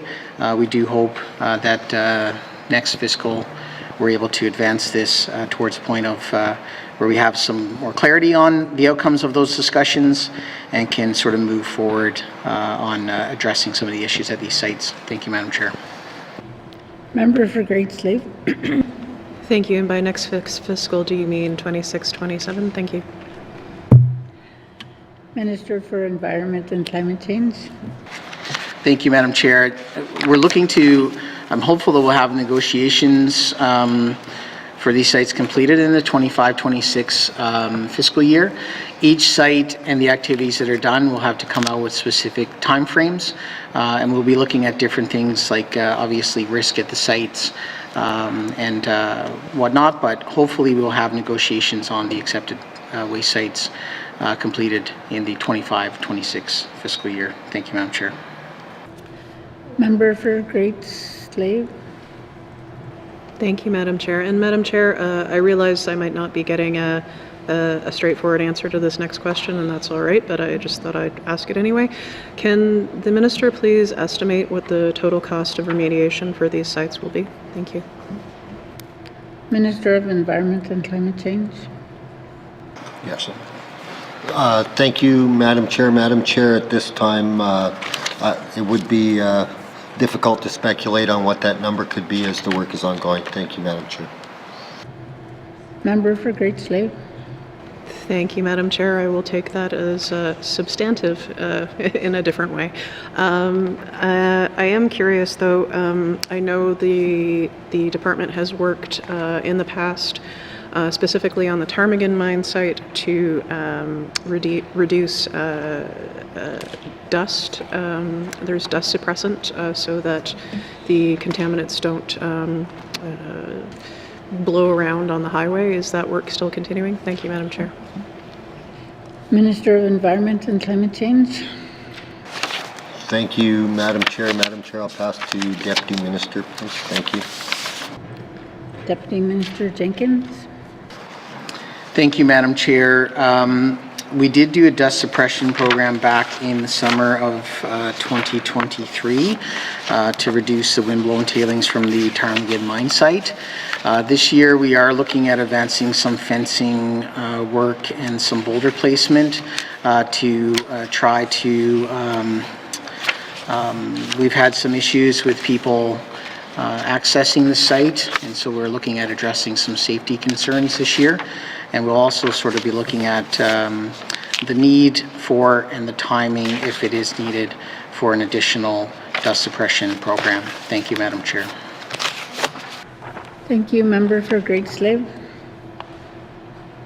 Thank you, Madam Chair. Yeah, no, I note that that is top of mind when folks are headed out on the Ingram Trail, especially I think most people who have lived here in the Yellowknife area for a long time have recognized that we have a lot more windy days in the warmer weather, and no, just would really love to get an update on that from the Minister when it's available. So can the Minister commit to updating committee on that work? Thank you. Minister of Environment and Climate Change. Thank you, Madam Chair. Yes, happy to provide an update to the member when the work has been assigned. Thank you, Madam Chair. Member for Great Slave. Thank you, Madam Chair. So, Madam Chair, turning to water management and stewardship, I believe that number has gone down since the revised estimates. Can I clarify if that is due to collective bargaining or another cost pressure? Thank you, Madam Chair. Minister of Environment and Climate Change. Thank you, Madam Chair. Madam Chair, the decrease was due to a sunset on the CCPN program. Thank you, Madam Chair. Member for Great Slave. Thank you, Madam Chair. Can we spell out the acronym? Thank you. Member for Environment and Climate Change. Thank you, Madam Chair. My apologies. Climate Change Preparedness in the North. Thank you. Member for Great Slave. Thank you, Madam Chair. Madam Chair, with all of the concern, I would say, in the last few years of Indigenous governments with the watershed coming in from Alberta. Can the minister elaborate if any further dollars are being expended with the Indigenous Stewardship Committee? I am sorry if I got that name wrong, but I think you'll know what I mean. Thank you, Madam Chair. Minister for Environment and Climate Change. Thank you, Madam Chair. No, there are no changes. Thank you, Madam Chair. Member for Great Slave. Thank you, Madam Chair. How often does the committee meet? Thank you, Madam Chair. Minister of Environment and Climate Change. Thank you, Madam Chair. I don't have that level of detail with me right now, but happy to follow up with the member. Thank you, Madam Chair. Member for Great Slave.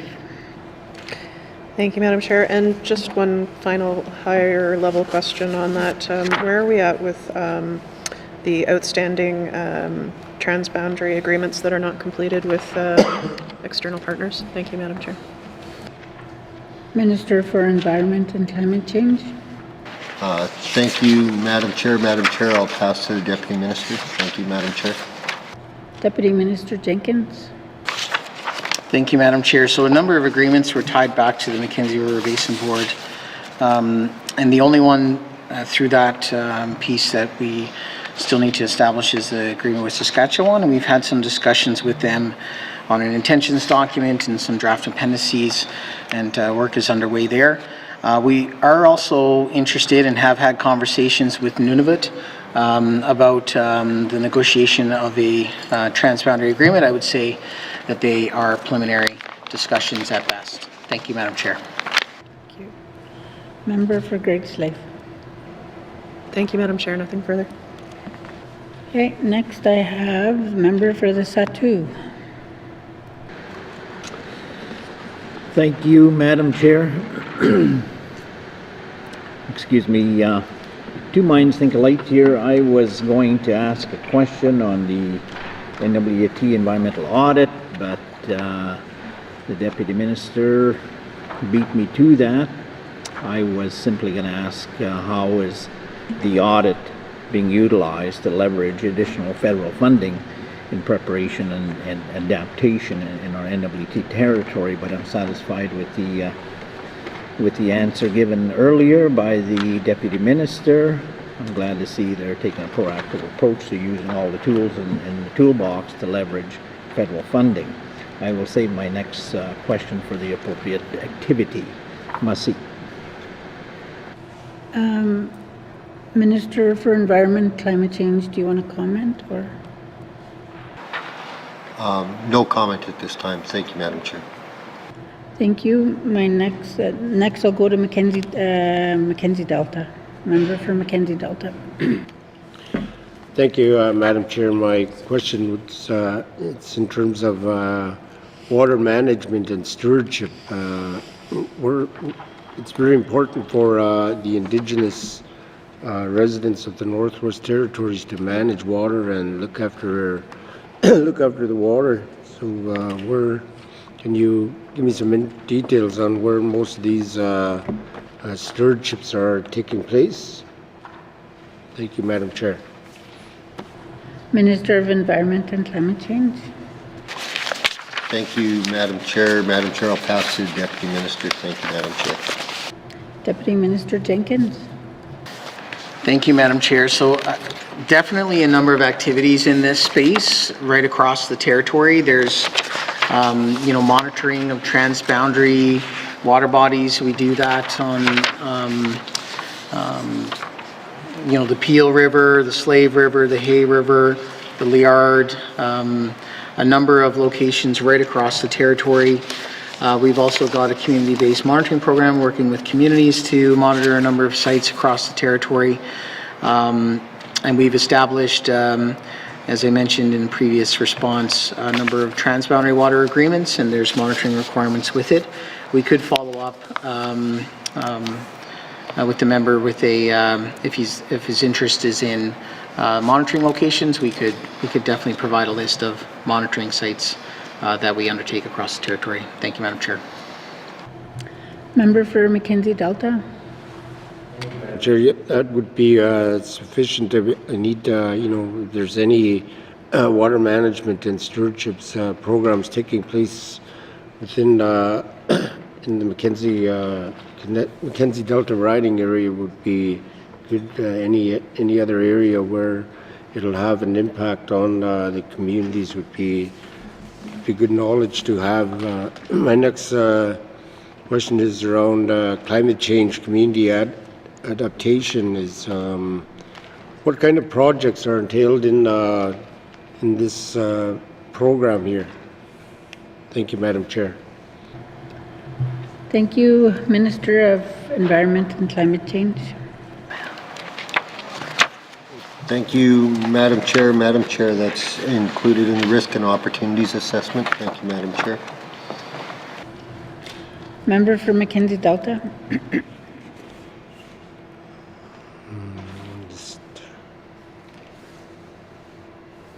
Yeah, that's all I have for now. Thank you, Madam Chair. Okay. Thank you. Next, I have member for Nuvik-Bootleg. Thank you, Madam Chair. My colleagues have done a fine job in asking most of the questions in this section, but I do have just a couple of high level. Just on the funding in itself, and I believe, and correct me if I'm wrong, that the Minister stated that in the climate change cumulative impacts and knowledge, the 8.3 million, 2.6 million of that is for the Climate Action Plan. I guess my first question, and again, how much of that is federally funded and how much of that comes out of our coffers, Madam Chair? Minister of Environment and Climate Change. Thank you, Madam Chair. Madam Chair, the entire 2.6 is GNWT funded. Thank you, Madam Chair. Member for Nuvik-Bootleg. Thank you. And the total 8.3 climate change cumulative impacts and knowledge, is that also then the entire budget is GNWT funding? Member for Minister of Environment and Climate Change. Thank you, Madam Chair. No, Madam Chair, there's cumulative impacts monitoring money in there for 3.65 million. Thank you, Madam Chair. Member for Nuvik-Bootleg. Thank you for that. Appreciate that answer. And on the, you look at contract services, Madam Chair, 3.562 million in there. Not sure what level of detail the department has here with them today, but I'm just curious as to how much of those contracted services are done in the NWT versus consulting firms or firms outside the NWT. Thank you. Minister for the Environment and Climate Change. Thank you, Madam Chair. Madam Chair, I don't have that level of detail with me here today.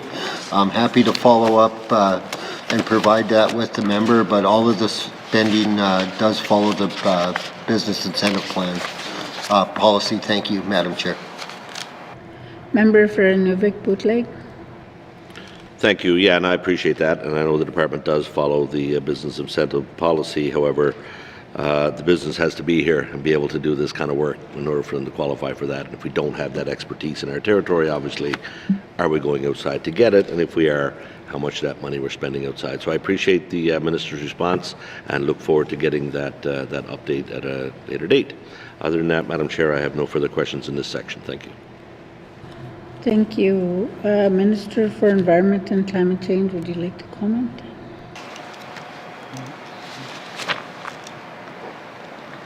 No further comment. Thank you, Madam Chair. Thank you. Next, I have member for Mafwee. Thank you. For the transboundary waters, and I know that a lot of good questions was asked by members, so I just wanted to ask the Minister, how many active trans-water boundary agreement we have in the NWT that's currently active with our neighboring territory and provinces. Thank you. Thank you, Minister for Environment and Climate Change. Thank you, Madam Chair. Currently, we have Alberta, British Columbia, and the Yukon. We're currently negotiating with Saskatchewan and in conversations with Nunavut. Thank you, Madam Chair. Thank you, member for Mafwee. Thank you for the info. Water management and stewardship. My colleagues, they talked about it too as well. And we know that climate change, there is a reduction. I believe he said climate change preparedness program was sunsetted. Was that a federal government funding? Thank you. Minister of Environment and Climate Change. Thank you, Madam Chair. Yes, Madam Chair, that was NRCan funding for a flood mapping project. Thank you, Madam Chair. Member for Mafwee. You know, climate change is not something new. It's been recognized by many of our elders in the past before, and it's been discussed over 10 years now by a lot of our elders that are no longer here with us. So they've been talking about it for a long time because they've noticed changes from before, where from 20, 30 years ago, it's not the same no more. That's what we heard many times by elders. So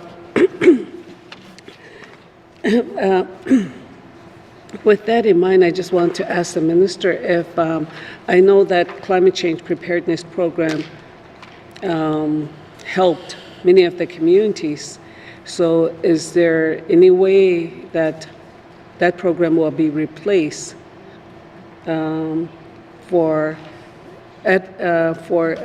here it says adaptation plan, it's low. So is there any way in the budget that this program can, or is it going to be replaced with any other programs? Thank you. Minister of Environment and Climate Change. Thank you, Madam Chair. Madam Chair, I'll pass to Director St. Arnaud, please. Director St. Arnaud. Madam Chair, that adaptation plan that you see in the main estimates is only the contributions associated with the Risk and Opportunities Assessment Program, but we're currently in negotiations for another flood hazard mapping agreement, and that should be in place for 25-26. So next main estimates, you'll see it in the revised. Thank you, Madam Chair. Member for Mafwee. Here I see water research and monitoring aquatics. Okay, the budget has not changed since 23-24 fiscal year, and it says it stays consistent all the way up to the next fiscal year. So I just want to ask the minister if, because it's if traditional knowledge are being used, especially with water research and monitoring, and is the government, indigenous government or indigenous organization are consulted as well? Because I know that as an indigenous person, we heard it many times from my elders and other people talking, saying that, you know, this is like they love their land, they love their water, you know, and we heard it many times, even 50 years ago, you know. This is our land, so we love our land. So that's why I want to ask the minister if traditional knowledge or if knowledge keeper are consulted, or are they using that to further their studies? Thank you. Minister of Environment and Climate Change. Thank you, Madam Chair. Madam Chair, yes, certainly think that that's very important as well. We use the community-based monitoring involves individuals, local groups, and or as well as organizations within the communities. Thank you, Madam Chair. Member for Mafwee. We know what happened with Forest Fire 2023 and 2024. So climate change community adaptations, that too, okay, 23-24 was low, and it's stayed consistent all the way. Why, you know, like, and here we, Minister did a statement for ready for wildfires. Why this budget has not changed for the community, for the community to deal with the climate change? and adaptations. Thank you. Minister of Environment and Climate Change. Thank you, Madam Chair. Yes, the adaptation funding is spread out across many activities, primarily being funded through the forest management activity. Thank you, Madam Chair. Member for Malfoy. Thank you. Thank you. That's it for this part, for this section. Thank you. Member for the Satu. Thank you, Madam Chair. I'm just looking at the business plan here, and similar to what I had mentioned to, excuse me, the Department of Infrastructure as we conclude the budget season in preparation for the summer student employment season, would the minister provide a summer student plan, an appendix to the business plan here in the coming weeks, coming months, so that our students could have something to look forward to within this department. Thank you. Minister for Environment and Climate Change. Thank you, Madam Chair, and thank you to the member for the question. Certainly happy to provide that information to all the members. I think over the years, the summer student program has been a real integral part of the success of the wildfire program across the NWT. Last year, as an example, we had 40 students hired, so hopefully we have the ability to increase that number a little bit, and happy to report back to the member. Thank you, Madam Chair. Member for the Satu. Thank you, Madam Chair. No, I'm encouraged by those numbers, and we always look forward to try to do our best. But I'm glad to hear the minister is on student summer hiring. Masi. See no further questions.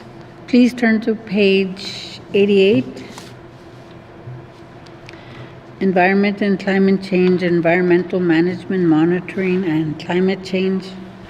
Operations Expenditure Summary 2025-2026 Main Estimates.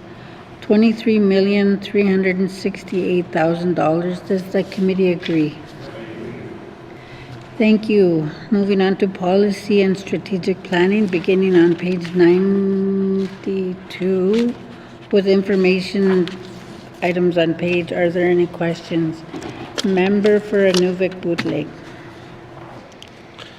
Thank you, Madam Chair. Madam Chair, and I'm assuming this is the property part, the activity to bring this up in. My questions are around some transfer of lands in the, specifically for this one in the Inuvialuit Settlement Region. I note that in the information items there is obviously the land claim implementation funding of $5.4 million, and I'm wondering if as part of that, what the department is doing to make it less difficult, I guess, for Indigenous organizations, and specifically in the Inuvialuit Settlement region, for IRC to access lots in the communities that they can then use to build houses on. From what I understand, there's some difficulties there, and I'm wondering if the minister can speak to that. Thank you. Minister of Environment and Climate Change. Thank you, Madam Chair. Madam Chair, the department manages and maintains an inventory of public land so that it is available for application to any party and for any purpose.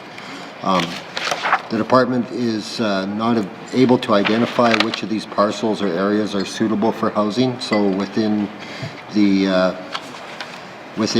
communities it's a little bit difficult to predetermine, but we're certainly working toward trying to prioritize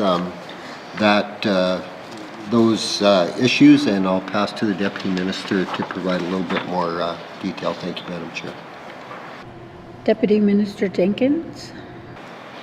Thank you, Madam Chair. Yes, a very important issue, and one that we are prioritizing. We've been having conversations with different communities about their land interests, and communities are starting to identify areas that they would like advanced, in particular areas they'd like to look at in terms of housing. There are a number of requirements, of course, that we are required to undertake in terms of transferring land, surveys, having the appropriate bylaws in place, community plans, and and consultation processes. But we prioritized a number of housing applications. We are working with Housing NWT in that regard, and we're trying to move this file forward. Thank you, Madam Chair. Member for Nuvik-Bootleg. Thank you for that. Yeah, I mean, obviously it's difficult. Land is, in the smaller communities and specifically in the coastal communities, it's, there's not a lot of lots there. And as we're aware of, the Indigenous government, certainly in my region, have received a significant amount of funding to put housing in these communities, as well as the larger centres, of course, but in the smaller communities as well. So it's so important that they get as streamlined as possible, working with the department to ensure that they can acquire some of that land that obviously is next to their borders, I guess, the communities that they're trying to develop in. The Deputy Minister mentioned some of the surveying, and I know kind of to switch over to bulk land transfer as well, which I know other colleagues here I'm sure will speak to. But, given the municipalities and the interest again around getting the bulk land transfer done, and it's not the first time we've discussed that. We've talked about the administrative burden, I guess, and the cost of land surveys, which, for smaller hamlets and municipalities will become significant. And I'm wondering what, is there more, are we seeing enough concentrated effort, I guess, or concrete efforts to transfer the lands to municipalities so that they can use that land? So kind of what's the department doing to kind of ease that burden on them a little, maybe look at doing, whether that's drone surveys or doing a survey of all the land at once rather than trying to parcel out to make it a little less expensive. And is the department willing to work with municipalities to ensure that they get, again, this important land transfer over so they can use it for economic development, for building homes, whatever the case may be, but certainly give it to the people that know best what to do with it. So thank you, Madam Chair. Minister for Environment and Climate Change. Yes, thank you, Madam Chair, and thank you for the question. I think a lot of work is being done currently to engage communities to address and have them identify what their priorities are. It's certainly been raised that the surveying challenge is not only a financial challenge, but there's also a capacity challenge within the NWT to do that type of work. So as we've been moving along and working with the different communities in this regard, we have been having conversations about other potential paths forward that we could work with the communities. And I think as you look at a lot of the smaller communities have a much larger challenge to move forward in this area than some of the larger ones. Thank you, Madam Chair. Thank you. Member for Nuvik-Bootleg. Yeah, and even the larger ones, and the challenge obviously in the larger ones may not be as much the cost. Again, if we could do this as if you look at doing it as a bulk transfer rather than look at having to take specific portions and survey it out or section it out, I mean, again, you can easily identify what is in the municipal boundaries and can be done as one massive survey. And I think if the department would at least commit to looking at that option and maybe providing some assistance to the municipalities to kind of help them along to get that done, it would go a long way. I know, my community of Inuvik, certainly I understand there is correspondence coming through to the minister from the municipality of Inuvik to suggest just that, to say, look, it's time with, communities have opportunities that may be federal opportunities in there. For example, I'll use the Inuvik Satellite Station facility where, that land had to be transferred from the commissioner's land to the community, so then they can therefore enter into a deal with the federal government to put that station there. So, it took a while. Unfortunately for us, it still it didn't cancel the project, and he still got to do it. But things like that are happening, and some often happen fairly quickly. And to be able to move on that land as quickly as possible. Obviously, if you own it, it's much easier to do that. So I appreciate the department is live to it, and I would hope that they're going to be not just I'd like to be proactive and not just kind of, yes, I know municipalities have to bring forward the request, but to work closer with the Association of Communities and with the municipalities and hamlets themselves to get this bulk land transferred. Thank you, Madam Chair. Minister of Environment and Climate Change. Thank you, Madam Chair, and thank you to the member for the comment. I think that sort of goes back to my previous comment about us speaking with communities about their needs and sort of what their priorities are, and part of that goes back to the consultation process that we would go through with the local Indigenous governments. The land use component of that land within municipalities still needs to be identified, so that's part of the overall conversation that we've been having as well. Thank you, Madam Chair. Member for Inuvik-Bootleg.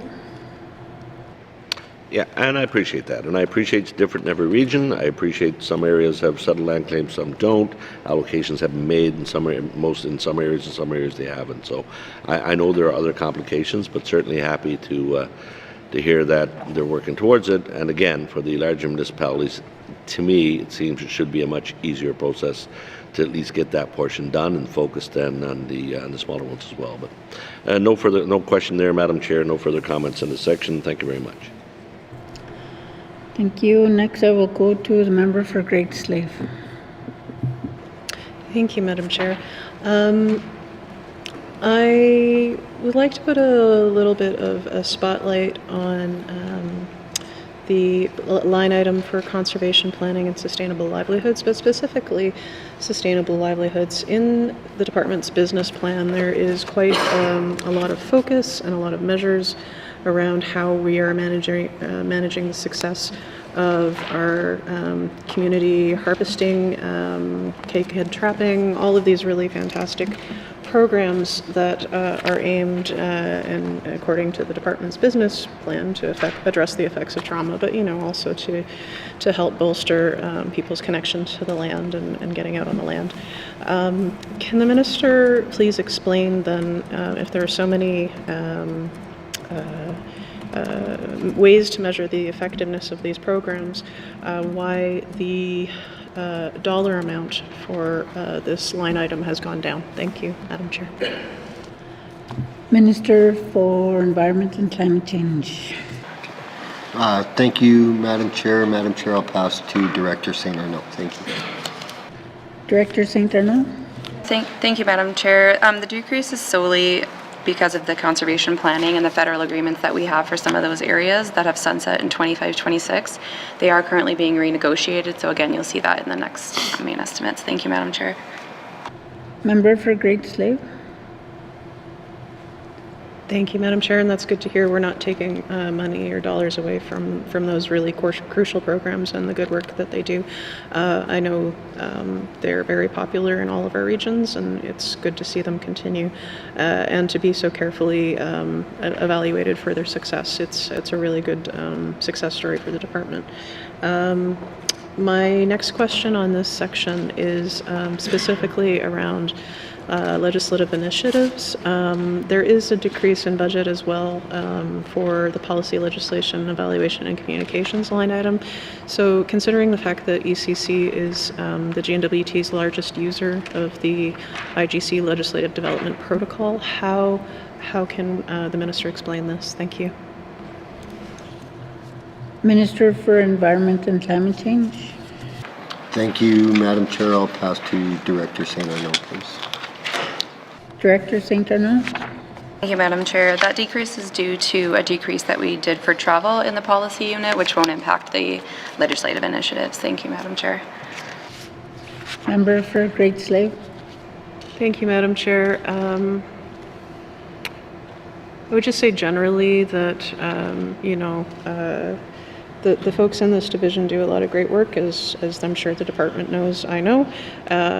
But it's a lot of heavy lifting. It's a lot of really important work, and I would just suggest that if we are wanting to do expedient and good work on this, on legislative initiatives, it might be worthwhile setting up something similar to the way that ITI approached the MRA. It's more of a comment than a question, but just if the minister would like to respond. Thank you, Madam Chair. Thank you. Minister for Environment and Climate Change. Thank you, Madam Chair. Yes, Madam Chair, I think we take a very collaborative approach on all of the work that we do. And I take the member's point on the small reduction. It was part of the overall attempt to make a department-wide approach at some of the fiscal sustainability measures that we were looking at. Thank you, Madam Chair. Member for Great Slave. Thank you, Madam Chair. Nothing further. Next, I have member for the Satu. Thank you, Madam Chair. I think this is the appropriate activity to ask this question on the bilateral nature fund agreement with the federal government. Given the expiry of this current agreement, if so, will it be sufficient to cover the GNWT's commitments? How does the ECC anticipate funding future protected areas? I guess there's kind of like two combined questions there, Madam Chair. Number one, is there going to be, or efforts being made to renew the bilateral nature fund agreement? Then if so, are we going to have sufficient funds there to pursue protected areas? Masi. Minister of Environment and Climate Change. Thank you, Madam Chair. Madam Chair, we just recently signed a new bilateral nature agreement for $7 million with the federal government a week and a bit ago, and we also have been given approval to carry over the unspent balance from this fiscal year. Thank you, Madam Chair. Member for the Satu. Thank you, Madam Chair. And how much is the unspent balance? Thank you. Minister of Environment and Climate Change. Thank you, Madam Chair. Madam Chair, we won't have that figure until the fiscal year end. Thank you, Madam Chair. Member for the Satu. Thank you, Madam Chair. I'm encouraged, and we, the GNWT, depend on our federal counterparts, as you know, for many sources of funds for various initiatives. Is there other opportunities that the department is pursuing within the business plan for this fiscal year to access further federal funding? Take climate adaptation, for example. We are the victims of climate change, no doubt, and it's been said by the minister a number of times that our global environment is warming 4% faster. So to address that, there should be ongoing discussions, and with climate change adaptation, I'm just wondering if the department is actively involved in federal negotiations for various pots of money. Thank you. Minister for Environment and Climate Change. Thank you, Madam Chair. Yes, Madam Chair, I think this is a very good question, and currently we are signatories to 40 federal funding agreements in a variety of areas across the department, and certainly it's top of mind from the department to explore every opportunity with the federal government to access any potential funding pots available. And I'd also just like to add that they've done a really good job of working with the federal government to try and reduce the amount of contribution or forms of contribution that the GNWT has to make to these agreements. Thank you, Madam Chair. Member for the Satu. Thank you, Madam Chair. I just want to thank this department for taking an aggressive role in accessing maximum opportunities of federal access for funds here. And it's very encouraging to see and hear. Particularly in coming from my area, you know, I can really sincerely relate to the aggression taken by this department. You know, I can come around and say, well, I got no water, no road, and it's costly to fly. So I'm glad to see this department pursuing 40 agreements. That's complimentary. Must Minister for Environment and Climate Change. Thank you, Madam Chair. Madam Chair, I'll pass to Director St. Arnaud, and she can provide some detail on some of the agreements. Thank you, Madam Chair. Director St. Arnaud. Thank you, Madam Chair. I just wanted to show the member page 78 as part of the business plan. That's where we list all the cost-shared agreements with Canada. And you'll note in the 25-26 main estimates column, some of them look blank, but we've actually negotiated those agreements for future years just after the cutoff for the main estimates. So for example, 2 billion trees we've renegotiated. We've renegotiated the bilateral nature agreement.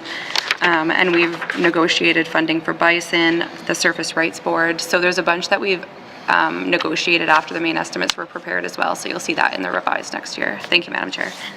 Thank you. Member for the Satu. Nothing further, Madam Chair. I have member for Mafui. Okay. Thank you. Thank you, Madam Chair. Fair Price Program and CHAP, and then Take a Child Trapping, those are all good programs. I know that they are all good programs and they are being well used by many of the community members and school because we use those for food, and it's a good learning experience for the young people. They learn, in the whole process, they learn to have respect for their land, for the environment. And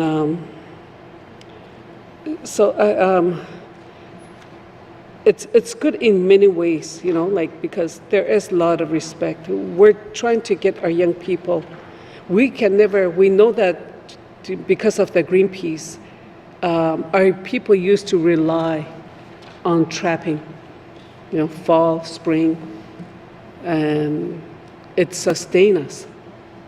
And it still is too for clothing now. So in here, there's that Fair Price Program and all these other programs, CHAP, and Take a Child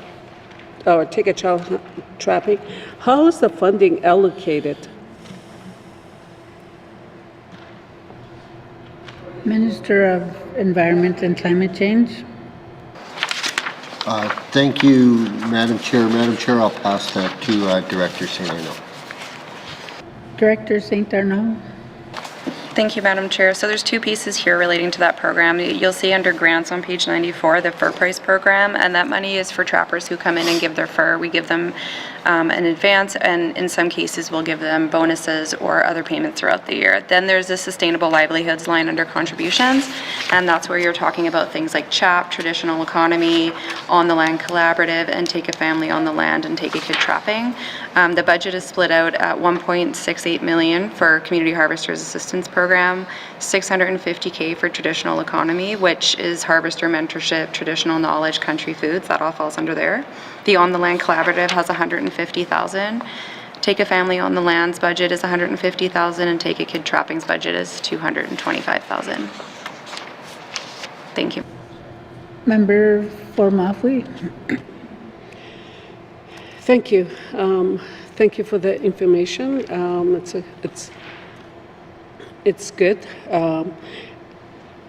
The other part too is the conservation planning, and it's the same. You know, it's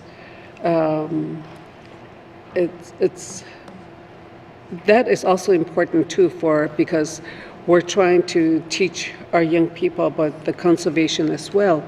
So according to the budget here,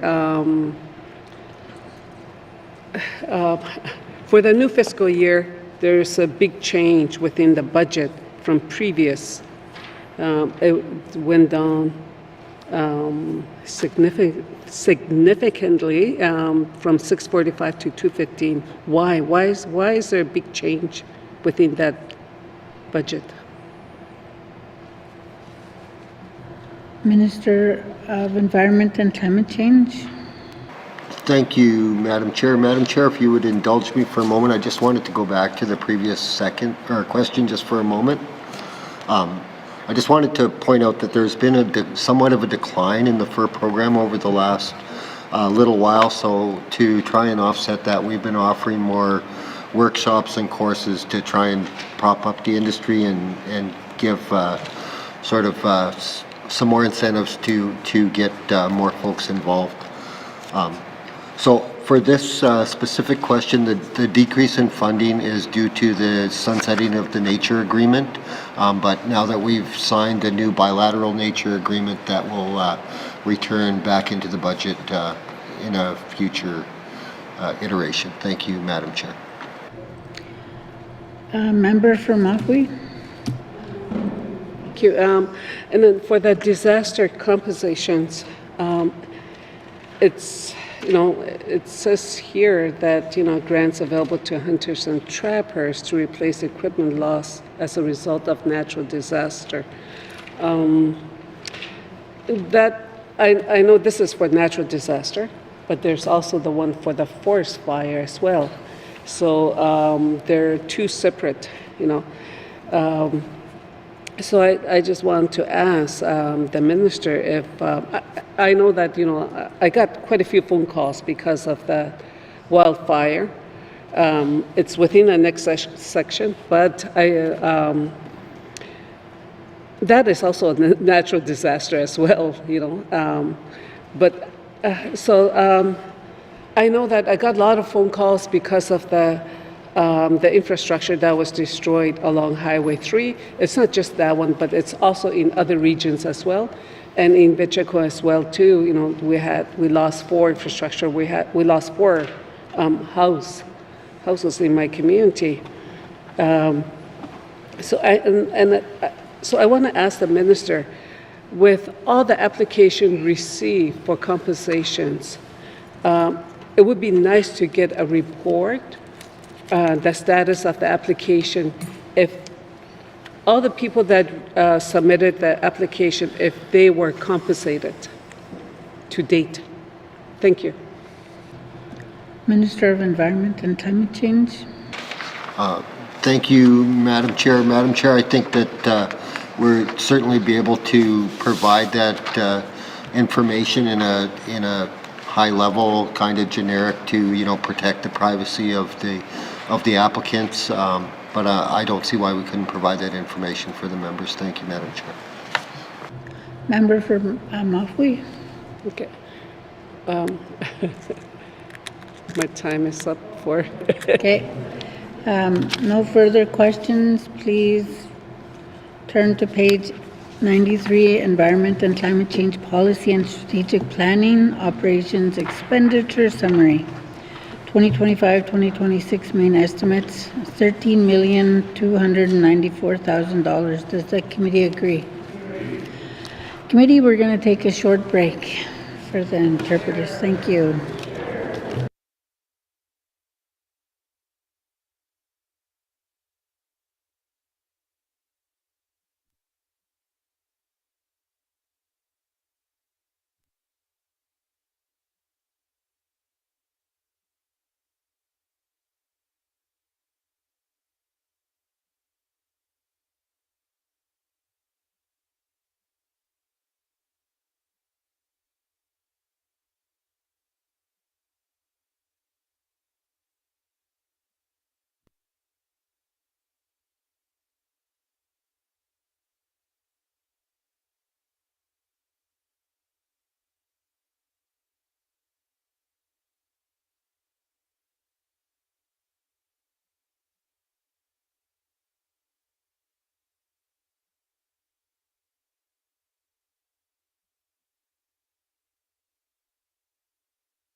Oh, thank you. We are moving on to regulatory assessment and authorizations, beginning on page 97 with information items on page 100. Are there any questions? Member for Frame Lake. Thank you, Madam Chair. Just let me get my computer logged in here. Still just coming off the break. You're reading up your own time. Okay. Thank you, Madam Chair. I wanted to ask some questions about something that's come up a number of times about bulk land transfers. So I just really wanted to first ask, what is getting in the way of transferring land to the city of Yellowknife? Thank you. Minister of Environment and Climate Change. Thank you, Madam Chair.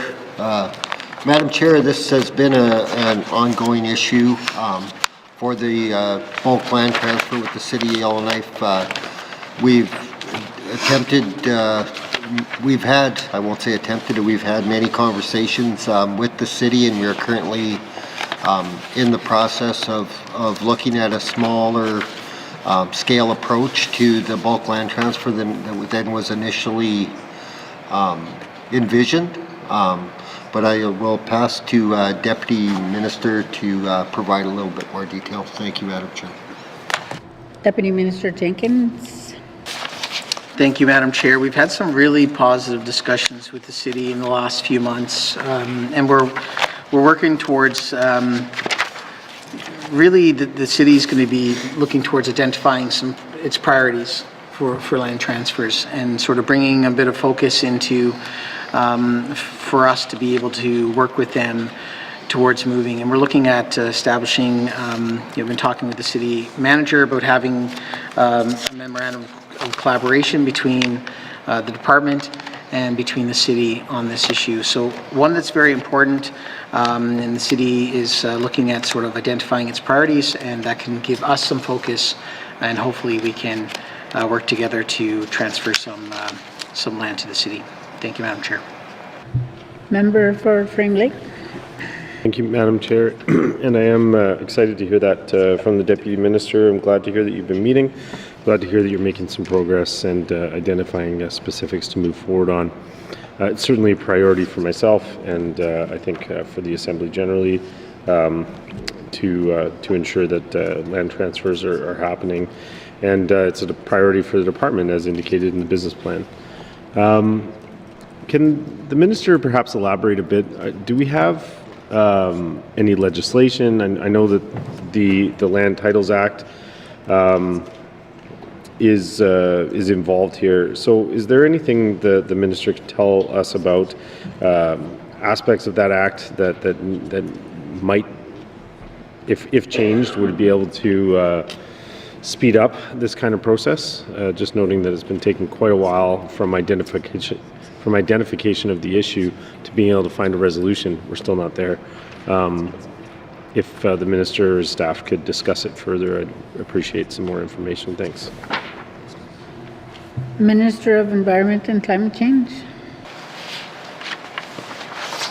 Thank you, Madam Chair.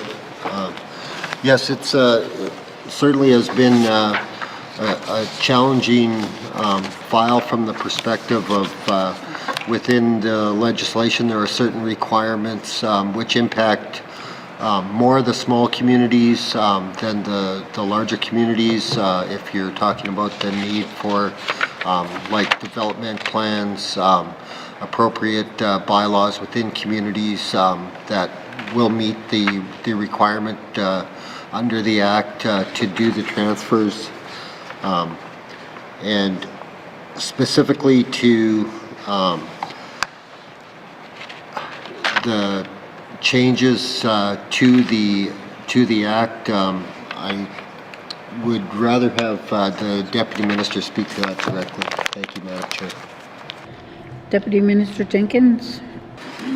Yeah, thank you, Madam Chair. So, we are working with communities on areas that they've identified interests for land transfers, and there are a number of requirements under our legislation, and the legislation, including the Land Titles Act, and there's the Cities, Towns, and Villages Act, the Community Planning and Development Act, and these things do include things like surveys, bylaws that allow the community to acquire, administer, and control the land, community plans for proper zoning, and of course we have consultations, Section 35 requirements that we have to undertake. And our focus right now is to work with communities to identify and try to prioritize the areas that they're interested in particular for housing. As you can appreciate, and I'm sure everyone can appreciate, the amount of time that it does take to change legislation is substantive, and the housing need is now. So we're working to focus on that and the priorities that are in the communities within, and to use our resources towards that goal. Thank you, Madam Chair. Member for Frame Lake. Thank you, Madam Chair, and I do appreciate the department keeping the fire burning on that and setting it as a priority and moving that forward. I am curious to know. My understanding is that some of the issues related to kind of dated legislation were supposed to be addressed by the new Public Lands Act. Why have we not made more progress on implementing that act? It looks to me like the review substantially happened 5 years ago, and yet we don't have it in place. Can the department kind of help us understand what's the holdup? Thank you. Minister for Environment and Climate Change. Thank you, Madam Chair. Yes, the department has been working on the PLAR for the Public Land Act regulations for a while, and if my recollection is correct, there's been a couple of particular points that have been somewhat challenging through that process, and we continue to work toward a resolution on those specific items, but I will pass to Deputy Minister Jenkins to provide a little bit more detail. Thank you, Madam Chair. Deputy Minister Jenkins. Thank you, Madam Chair. Yes, we're continuing to do work on the Public Land Act regulations through the IGC Technical Working Group. There's just a number of areas where we're working through issues with the Indigenous governments, interaction between some of the land administration and land use permitting aspects and aspects that are carried out by land and water boards. That's one example. So there's a number of issues that we're sort of working through that collaborative process, and it is work that we hope to advance in the next fiscal year and be able to bring that act into force. Thank you, Madam Chair. Member for Great Slave, or Frame Lake, sorry. Thank you, Madam Chair. Okay, so just to be clear, what the Deputy Minister said there is that they are expecting to bring the regs forward within this fiscal year, so 25-26. Thank you. Member for Minister of Environment and Climate Change. Thank you, Madam Chair. Madam Chair, yes, that is our goal is to have it completed in 25-26. However, we have multiple partners at the table in this process, so we're hoping that we're able to achieve that. Thank you, Madam Chair. Member for Frame Lake. Okay, thank you, Madam Chair. I do understand the Minister's need to throw a caveat there that there's more than just the GNWT at the table, but would just say there's going to be disagreements sometimes when we're moving these things forward, but we also have to, at some point, move things forward. As I noted, 5 years, it's a long time. And we've had this conversation about a bunch of different acts and regs, and there was the Forest Act in the last assembly. There is a need to move legislation forward, regardless of the various kind of disagreements that may occur along the way. You got to sometimes set a date to figure out when you're going to get the agreement that best satisfies everybody's interests, knowing that you're not always going to get everything. Not everybody's going to get everything they want, but I guess, yeah, I appreciate the department pushing for a conclusion of that process within the fiscal year. So thank you, Madam Chair. Minister of Environment and Climate Change, do you want to respond to that? Thank you, Madam Chair, and thank you to the member. Point taken. Okay, next I have member for the Satu.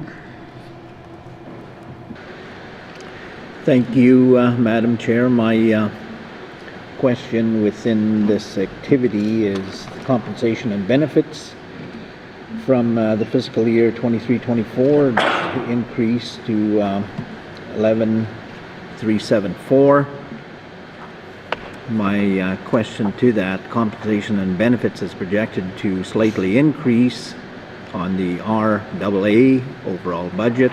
Are these increases attributed to the new UNW collective agreement, or is there something else such as the consolidation of inspectors and officers into the RAA? Thank you, Madam Chair. Minister of Environment and Climate Change. Thank you, Madam Chair. Madam Chair, 900,000 was directly attributed to the collective bargaining. Thank you, Madam Chair. Thank you, Minister for the Satu. Madam Chair.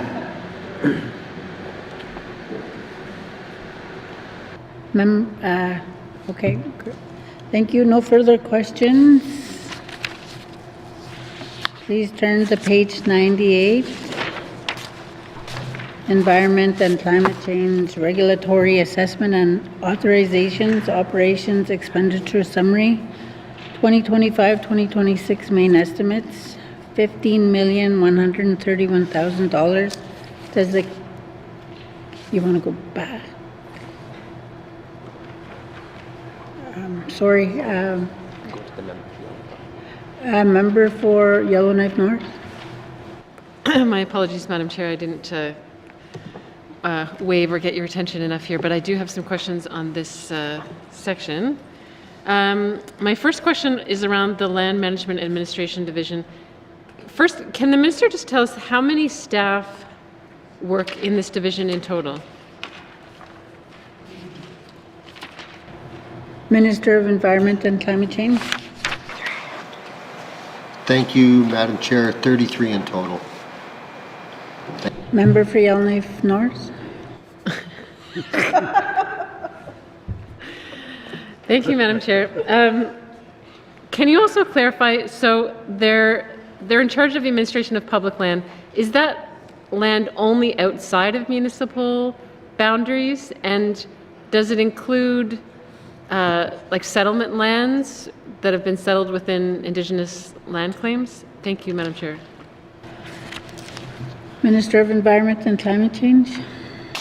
Thank you, Madam Chair. I'll pass to Deputy Minister Jenkins, please. Deputy Minister Jenkins. Thank you, Madam Chair. So that includes territorial land, Commissioner's land. Thank you, Madam Chair. Member for Yellowknife North. Okay, so that could include territorial commissioner's land if it is inside municipal boundaries or outside, just to clarify that? Okay. I'm seeing nods. Thank you for that. I also just wanted to note, and perhaps I'll make a member statement about this later this week or next, but I mean, a big role of this division is participating in and coordinating the GNWT's input into environmental assessments and security proceedings. So can the minister clarify whether the GNWT is, whether ECC is directly participating in environmental assessments that the GNWT is a proponent of? So for example, if the GNWT is proposing the Mackenzie Valley Highway or a Slave Geological Province road, does ECC staff then get to participate in that environmental assessment, or what would their role be if the project is led by the GNWT itself? Thank you, Madam Chair. Minister of Environment and Climate Change. Thank you, Madam Chair. Madam Chair, yes, we do. Staff does participate in that in that process, and they provide advice. And I'll pass to Deputy Minister Jenkins. Perhaps he can provide a little more detail beyond advice. Thank you, Madam Chair. Deputy Minister Jenkins. Yeah, thank you, Madam Chair. So those projects such as the Mackenzie Valley Highway Slave Geological Province Corridor are GNWT initiatives. They are led by the Department of Infrastructure, but the GNWT is advancing a whole of government approach. So what that means is that departments are working together to inform project activities and participation in the environmental assessment process.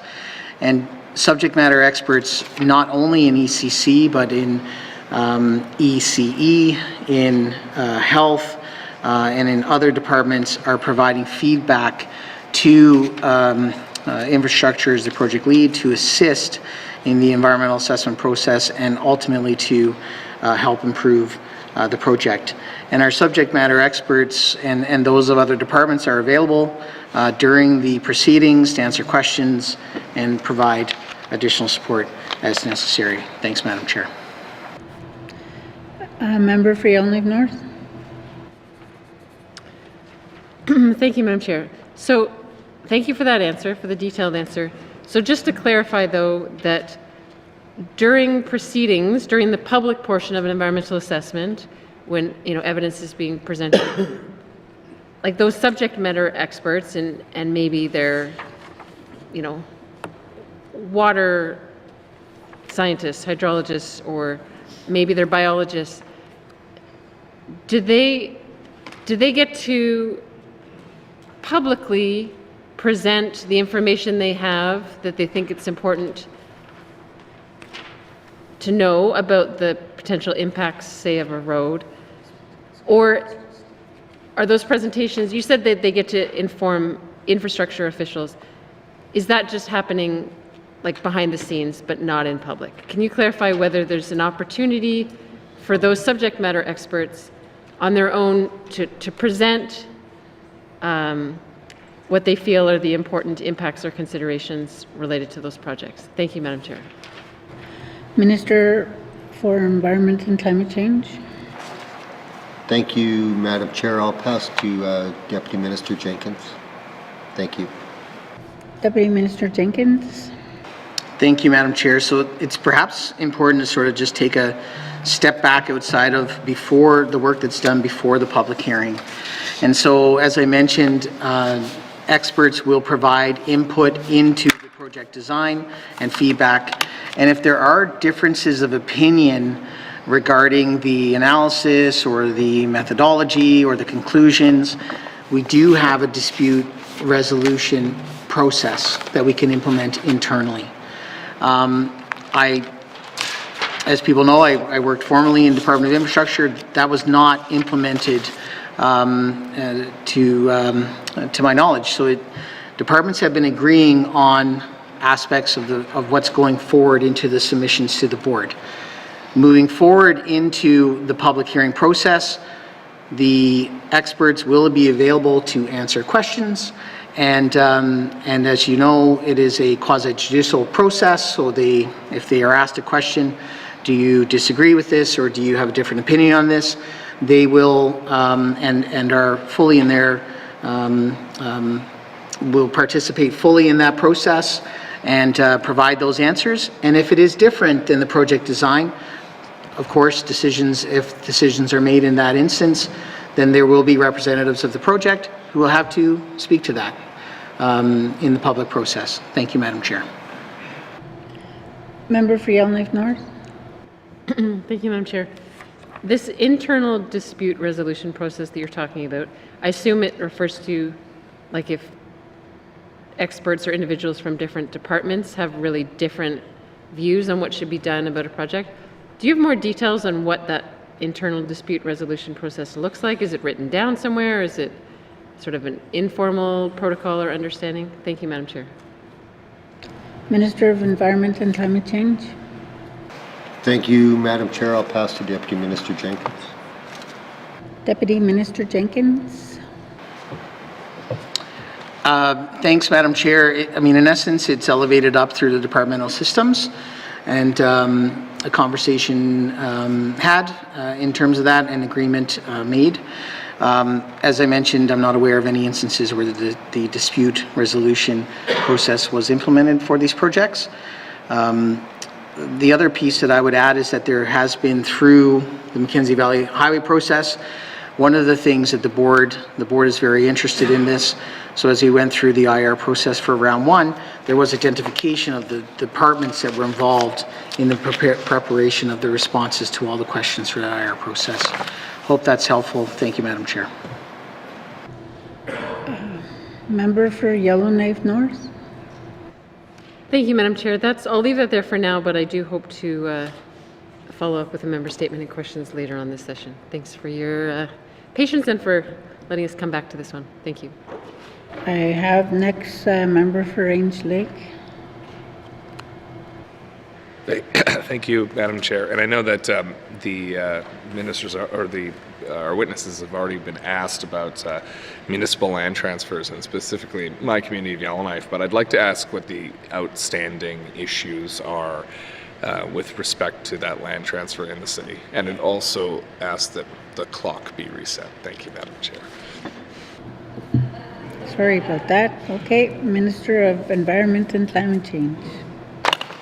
Thank you, Madam Chair. Madam Chair, I think that one of the issues that we have certainly been attempting to look into greatly is that there is a requirement for consultation with the Indigenous governments on land transfer within the municipality, and to approach a bulk land transfer from the perspective of there's not a clear definition of what the intent is for all of the parcels that may be part of that proposed land transfer is one of the certainly challenging aspects of that approach. Thank you, Madam Chair. Member for Range Lake. Thank you. So I guess the intention, I'm somewhat perplexed because I guess the intention of the policy, what's being called for, and I think that my colleague, the member for Inuvik Bootleg, yes, was mentioning that, you know, you transfer to the municipality and then they decide what happens to it, and that's my intention, or that's where my head goes to it, because you want to give the municipalities or local authorities the flexibility to develop at their own pace and to make use of opportunities, whether that's selling land and making a profit off of it, whether it's developing land for affordable housing, whatever. So the rights issue, of course, that's always going to be something that the Crown has to consider in this country, and I don't take issue with that. I would note, though, that the Yellowknives Dene in particular and have been consulted on this in the past, and I think have been supportive through things like bodies like the NWTAC. I think the Métis have also been had discussions around this as well with Yellowknife City Administration and Council. So, just to the other point, why do we care as a government what municipalities do with their land in a request like this, when what we're trying to do is give them the flexibility to make use of land within municipal boundaries? And that's important. It's not land out in the middle of nowhere. It's lands within their own municipal boundaries. Thank you. Minister of Environment and Climate Change. Thank you, Madam Chair. Madam Chair, so a couple of points. Certainly one, I think, is that you know, there is a Section 35 component to this process that needs to be recognized, and there's a couple of other challenges as well, in that under the Act there's requirements for surveys is part of one of the challenges, and that's part of the conversation that we've been having with the City of Yellowknife, and trying to scale back to something that's certainly more manageable from the financial and capacity perspective of surveys. There's also zoning bylaws that come into place, so part of that process of a bulk land transfer would need to ensure that all of the zoning requirements have been met. Thank you, Madam Chair. Member for Range Lake. Thank you, Madam Chair. So can the minister waive those survey requirements within current legislation, and because I can ask more than one question, I'll say, and if not, can the minister recommend a solution to this problem? Because I understand there are technical issues with this transfer, but rather than focus on the challenges, I think there's real ways to focus on the opportunities. We know that the survey requirements are one of them, and there's a financial cost. We could, for example, develop legislation that would transfer the administration of the land, the way that the GWT currently administers it, over to the city that they could later rezone. So there's solutions to these problems. Is the minister able to provide any of the solutions here and commit to some of them? Because I'd like to see this process move forward. I was an MLA before when we were discussing this, and not much has changed since then. Thank you. Minister of Environment and Climate Change. Yes, thank you, Madam Chair, and thank you to the member for the question. A couple of parts to my answer. I think, right now we've had some, in the last few weeks, couple of months, I guess even, we've had some very productive conversations with the city of Yellowknife on, as I said earlier, a bit of a scaled back approach, and the survey requirement does not fall under the legislation that I am responsible for. Thank you, Madam Chair. Member for Range Lake. Thank you. Okay. Hopefully when we're discussing with our municipal partners, whether it's the City of Yellowknife, First Nation, or any or Indigenous beneficiary group or whatever, a local authority, that we are involving more than just one minister or one department. And I know that's the case. It's just, it would be nice if we saw a clear path forward. And nice is an easy way to put it. I think it's required at this point. Like, the urgency here for housing, for example, has been well stated in this assembly. The urgency to shore up our economy at a time when we are in very much an existential crisis as a nation we need to move quickly on this stuff. We can't afford another 10 years. I know the city is the only one taking the government up on this currently, but it would be nice if we, again, maybe nice isn't the right word. The right thing to do, I think, at this point is to really come to terms with this, find a pathway for it, and then do it for everyone, right? Rather than just do it on an application basis. Because what we need to do is open up markets in the Northwest Territories for this kind of development. I disagree with the kind of characterization that we've got market and non-market based communities. That's the current regime, but I think they could change if we had the right incentives in place. And the first incentive to building and local development is land.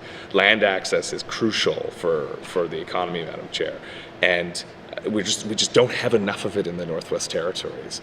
And in this case, this is not an example of an outstanding land claim holding up development or holding up the opportunities that are inherent to that. This is something, most of this land that's not already under claim, because those things aren't even under discussion right now. This is public land owned by the GNWT that's held within municipal boundaries. That's the only thing we're talking about here. And it just seems like every time we have this discussion, there are a million reasons why we can't, and no one's trying to engage in how we can. So I'll continue to advocate for this, but I think we need to change our mindset and figure out how to knock down those barriers and have that can-do mindset so we can get this done. We can't wait any longer. We really, really can't, because the more the clock ticks, the farther we fall behind. And I don't know if the minister wants to comment on that, but the other question I'd have is the exact same issue, which is the North Slave recreational leasing plan that has kind of gone ahead, pulled back. They've carved out piecemeal areas within the North Slave for some people, and based on agreements that were never formalized, but they did that anyway. And then there's other people who are still waiting for leases because of various reasons, largely identified with Section 35 consultations. But regardless, if we had a policy framework for recreational land leasing in the North Slave from the GNWT that was clear, provided a pathway to those leases, we could give a lot of certainty to people who are looking for those opportunities. And whether or not there's a claim that slows things down or that denies a lease, at least there's a framework going forward and clear expectations around what those frameworks are. So I guess those are my overarching comments on this. I welcome any feedback, but we can't keep waiting. We can't keep doing the same thing and expecting we're going to get farther ahead. Thank you. Minister of Environment and Climate Change. Yes, thank you, Madam Chair. I think certainly agree that, urgency is important here, and I think we've been demonstrating that. Currently, we're prioritizing the applications toward supporting the housing needs across the NWT as one aspect of urgency, and currently our work with the City of Yellowknife is for them to identify their priority areas so that we can work with them to advance those priorities. If we want to sit back and focus solely on changing the legislation, that's a longer process, and we're really focused on the today. We need, to support the communities and their opportunities to increase the housing stock across the NWT. Thank you, Madam Chair. Thank you. Member for Rangeley. Thank you to the Minister for these last 10 seconds. Can I get a commitment, a time frame for when at least the Minister will report back to, let's say, the members of the Yellowknife members or the House or whatever forum he chooses on when they expect to have concluded the transfer of lands to the City of Yellowknife? Thank you. Minister of Environment and Climate Change. Thank you, Madam Chair. Yes, as I indicated earlier, those conversations with the city are ongoing, and happy to answer questions on the floor or provide an update to the member as progress is made. Thank you, Madam Chair. Okay, no further questions. Please turn to page 98. Environment and Climate Change Regulatory Assessment and Authorizations. Operations Expenditure Summary. 2025-2026 main estimates. $15,131,000. Does the committee agree? Thank you. Moving on to Wildlife and Forest Management, beginning on page 101 with information items on page 105. Are there any questions? Member for Great Slave. Thank you, Madam Chair. Madam Chair, can the Minister please tell me, this is based off their business plan, which I believe on their plan is page 36 and the entire document page 76, the business plan update. There is a discussion around monitoring ungulate species. So can the Minister please let me know what ungulate species surveys are slated to occur for the fiscal year 25-26? Thank you, Madam Chair. Minister for Environment and Climate Change. Thank you, Madam Chair. I will pass to the Deputy Minister. Thank you, Madam Chair. Deputy Minister Jenkins. Thank you, Madam Chair. I appreciate the use of the word ungulate. However, we will have to return with the listing of the monitoring programs for those animals next year. Thank you, Madam Chair. Member for Great Slave. Thank you, Madam Chair. I also enjoy a good 10-cent word. This question might have to get returned as well, and that's totally fine.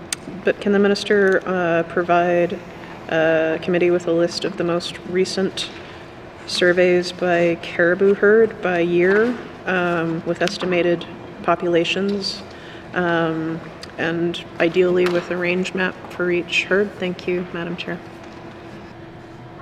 Minister of Environment and Climate Change. Thank you, Madam Chair. Yes, happy to provide that information. I can give you a few of the key statistics from 2024. So the current statistics, the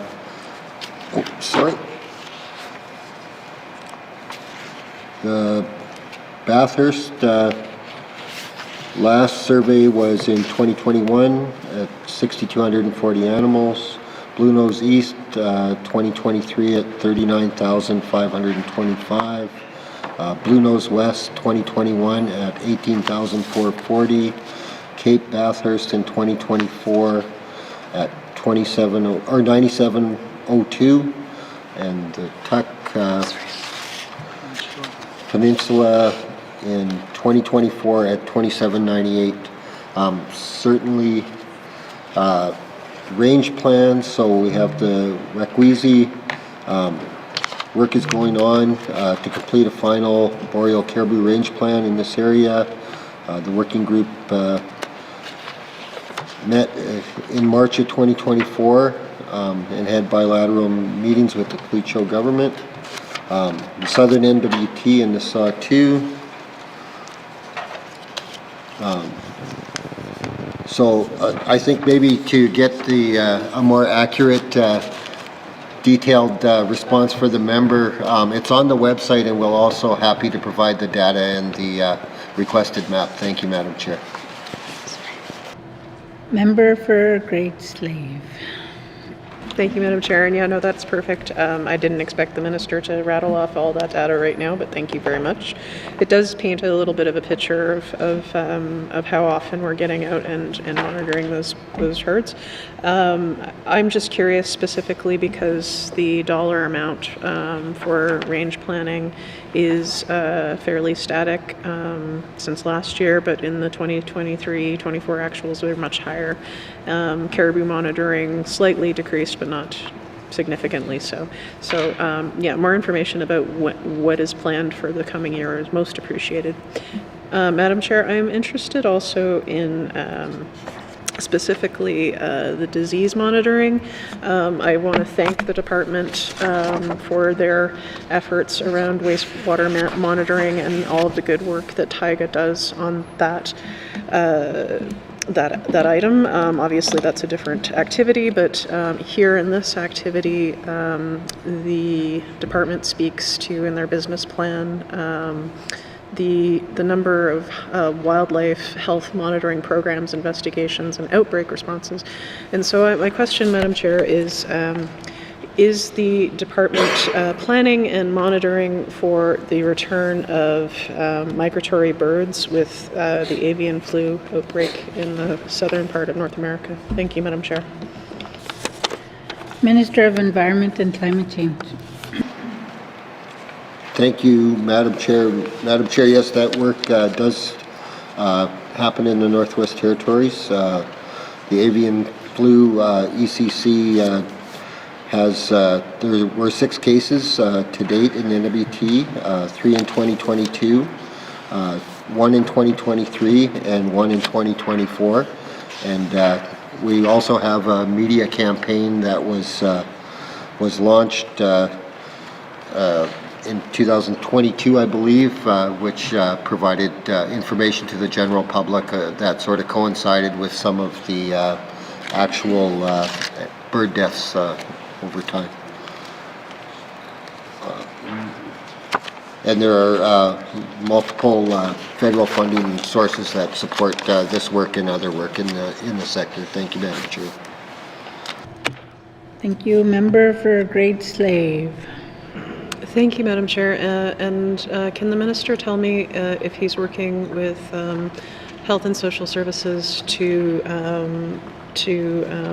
do more public awareness campaigns, especially if there are more deceased animals found in the Northwest Territories? Thank you, Madam Chair. Thank you, Minister of Environment and Climate Change. Thank you, Madam Chair. Madam Chair, it's been the practice of ECC to take a all-of-government approach to certainly issues of this magnitude that are high on the radar across the country. So we do work with whichever department is appropriate depending on the circumstance, Madam Chair. Thank you. Member for Great Slave. Thank you, Madam Chair. And Can the minister tell me if there were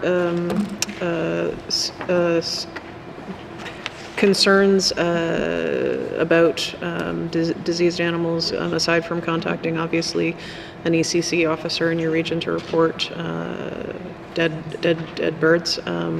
Is there any foresight or planning around whether or not we will be hearing more public information if indeed there becomes a bigger issue around this avian flu? Thank you, Madam Chair.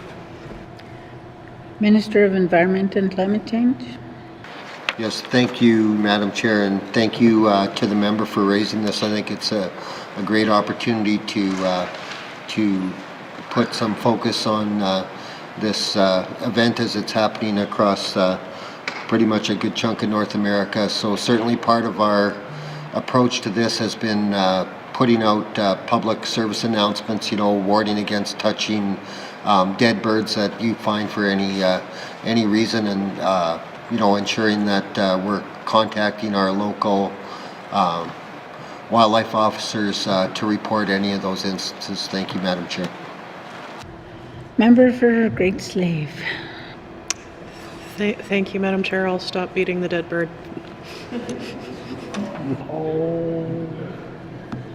No. Now I have a member from Frame Lake.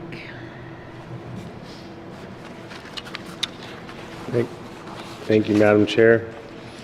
Hard to follow up a bad pun like that, but try to get back on subject here. Madam Chair, I just wanted to understand better. I note that there's some pretty significant fluctuations between year over year in the Forest Management Division. I have to assume that that's related to wildfire response. But just noting that, we went down to 47 million in 2024, 25 mains, and then actually ended up spending about 90. Can the department first explain the reduction down to 51 this year, and is the department confident that this will give them the resources they need to fight fires that may arise? Fingers crossed that they don't. Minister of Environment and Climate Change. Yes, thank you, Madam Chair. Yeah, certainly. So there was a small increase in the base funding, if you will want to call it that. So the approach is to take a base funding approach that it covers essentially the day-to-day operations and for the season, and then take a supplemental appropriation approach to fund if there's significant wildfire activity. So within that budget, it has the capacity to address a small number of actual wildfire events, and if you go beyond that or the small number, then we're certainly going to be looking for supplemental appropriation. Thank you, Madam Chair. Member for Frame Lake. Thank you. Similarly, I just note that there's a variation year over year, much smaller variation in compensation and benefits. Is it for the same reason? Is this related to staffing up or down as need be in order to address any given year's fire activity, or is there a bit more to that story as well? Thanks. Minister of Environment and Climate Change. Thank you, Madam Chair. Madam Chair, yes, I think the larger amount in this last fiscal year had to do with the collective bargaining. The small fluctuations that you're seeing year to year can be related directly to fire activity, amounts of overtime for full-time permanent staff, and those kind of things, and how they relate to the suppression activities. Thank you, Madam Chair. Member for Frame Lake. Thank you, Madam Chair. The next question I had was about, I note that there's quite a significant increase in the FireSmart area. Now, assuming that this is related to a delivery of FireSmarting, which it looks like it is, according to the notes in the budget here, I'm very supportive of that and happy to see it, actually. So maybe the first question I'll ask is, whether that can be confirmed that this actually does increase the amount of fire smarting that's going to be done in the territory, and perhaps that the minister can provide us some details on where that funding is going to be going. Are there particular communities that are in high need of fire smarting over others? Are they kind of spreading this out over the whole territory, or are there kind of some specific places where this funding is going to be going? Thanks. Minister of Environment and Climate Change. Thank you, Madam Chair, and thank you for the raising this one as well. I think this fire smarting has been a very successful program, and it's delivered all across the NWT in all communities, all forested communities. Some of the key programs that it is running our Resilient Communities through Fire Smart program, which received $7.7 million of multi-year funding through 2027. There's also a prevention and mitigation section that we're working with the department on. There's Fire Smart Communities, there's fuel mitigation projects, and a lot of this work is coordinated through communities and through the wildfire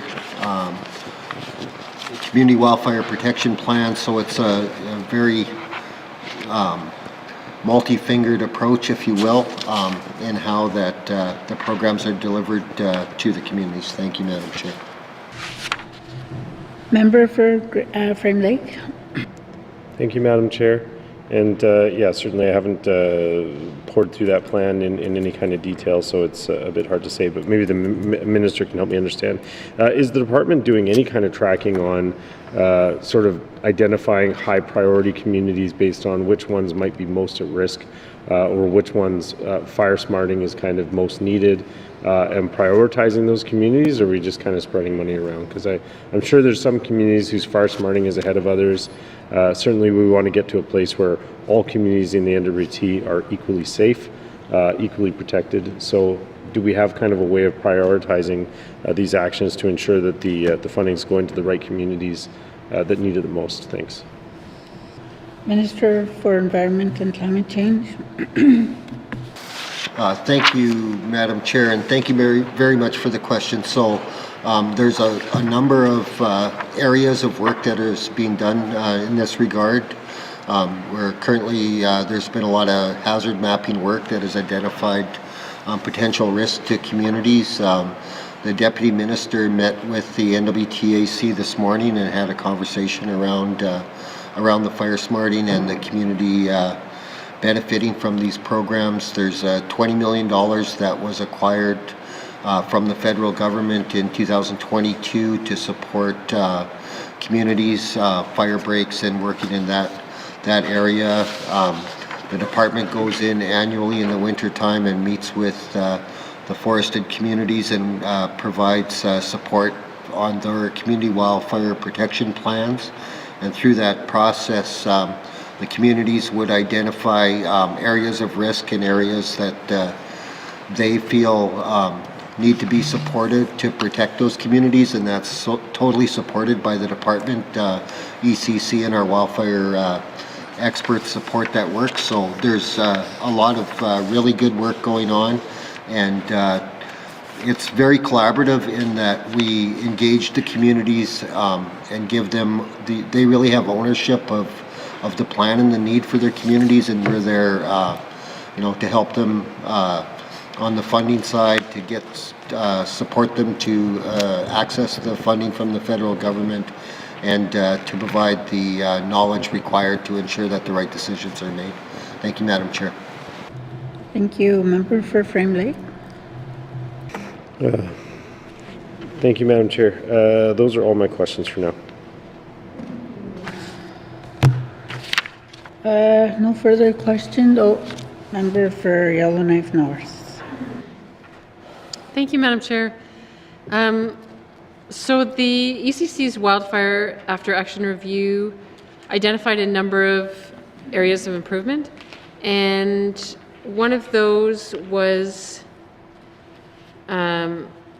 The recommendation that ECC streamline and centralize the budgeting process, human resources, and reporting for wildfire management into a single program with clear reporting structures to ensure more effective resource allocation and cost controls.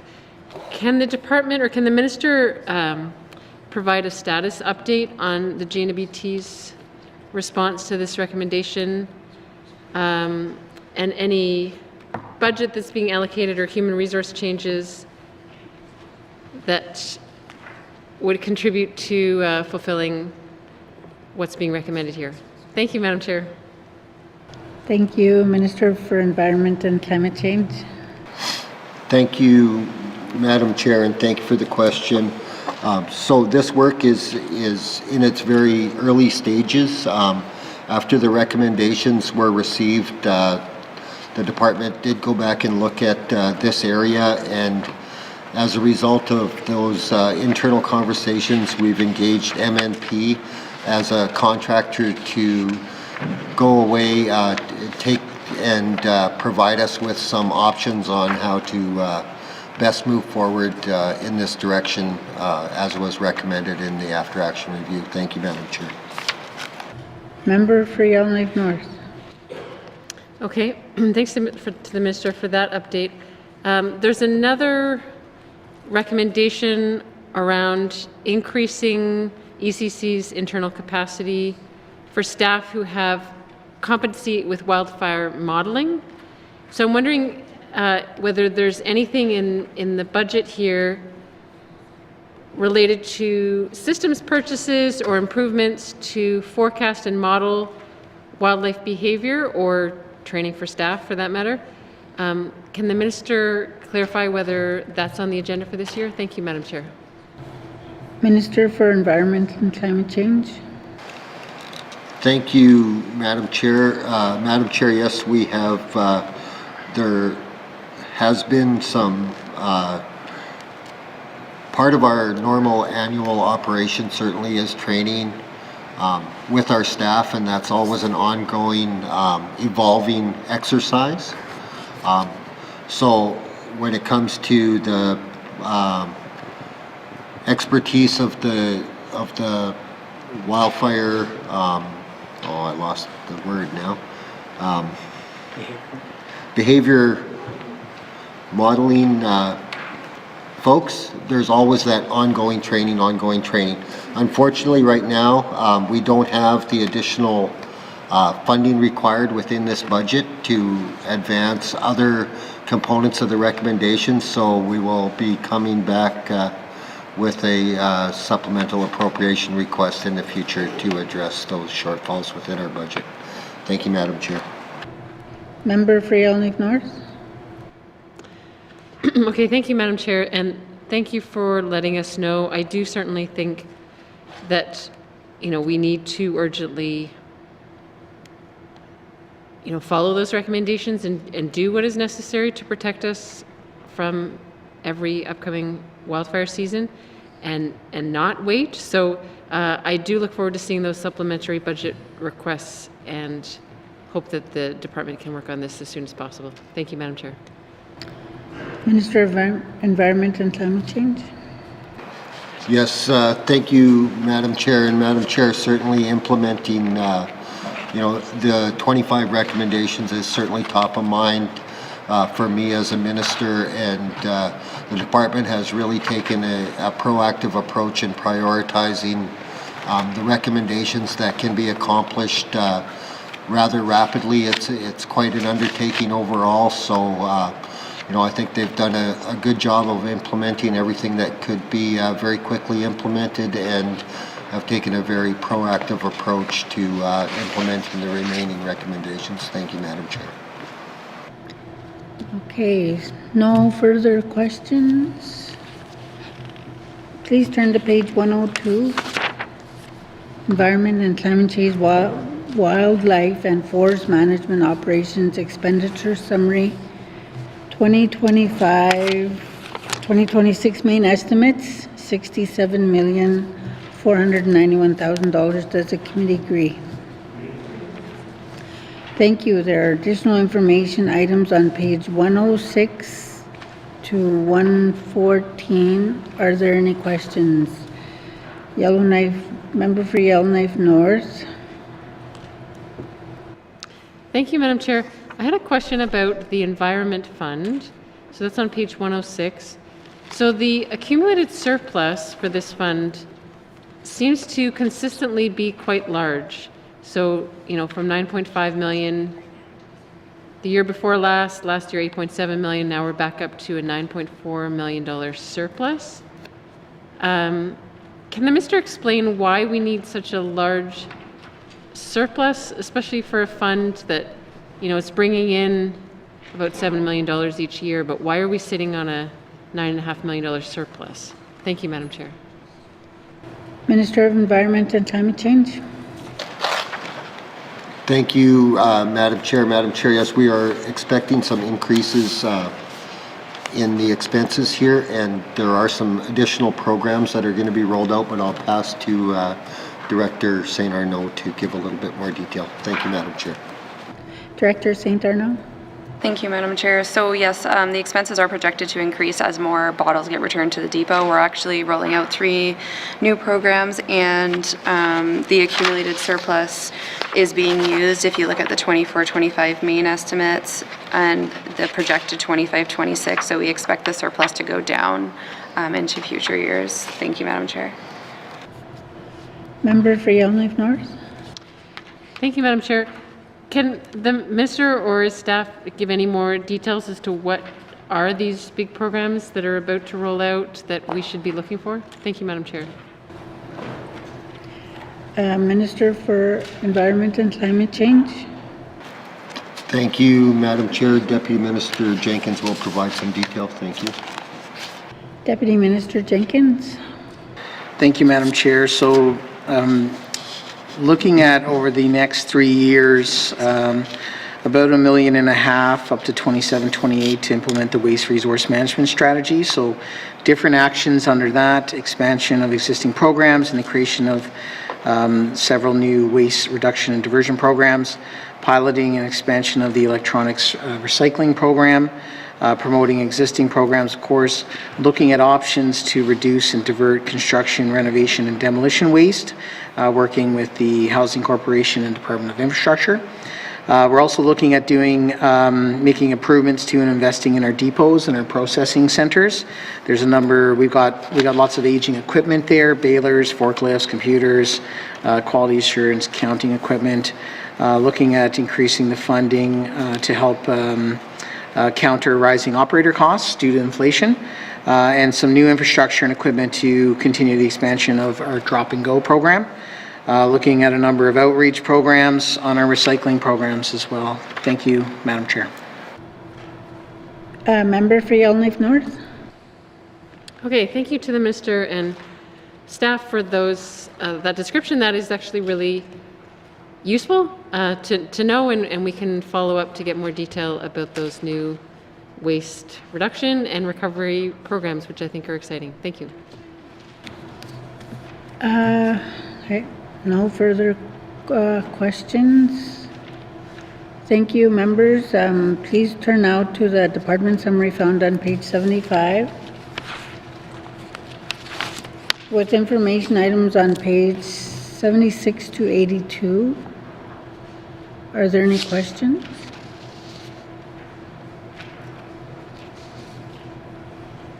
See no further questions.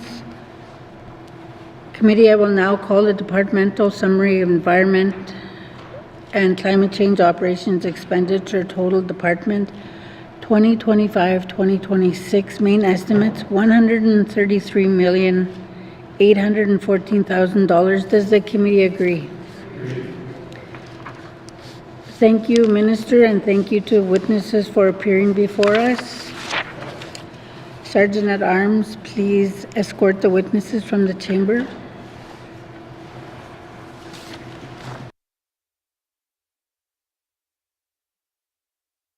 What is the wish of the committee? Member for Nuvik-Bootleg. Thank you, Madam Chair. Madam Chair, I move the chair rise and report progress. The motion is in order. The motion is non-debatable. All those in favor? All those opposed? The motion is carried.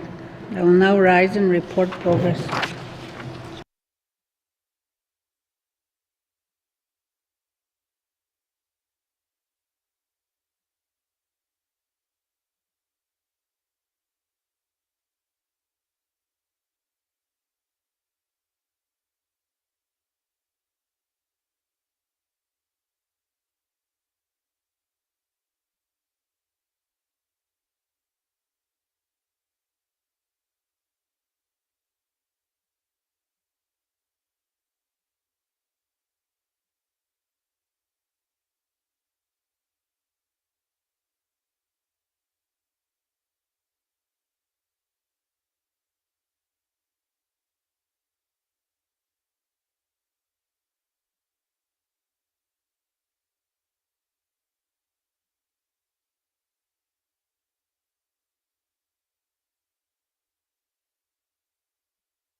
Thank you. Member from the Date Show. Mr. Speaker, your committee has been considering table document 275-20(1). And Mr. Speaker, I move that the report of the Committee of the Whole be concurred with. Thank you. Member from the Date Show. Can I have a seconder? Let's pick the guy from Hay River North.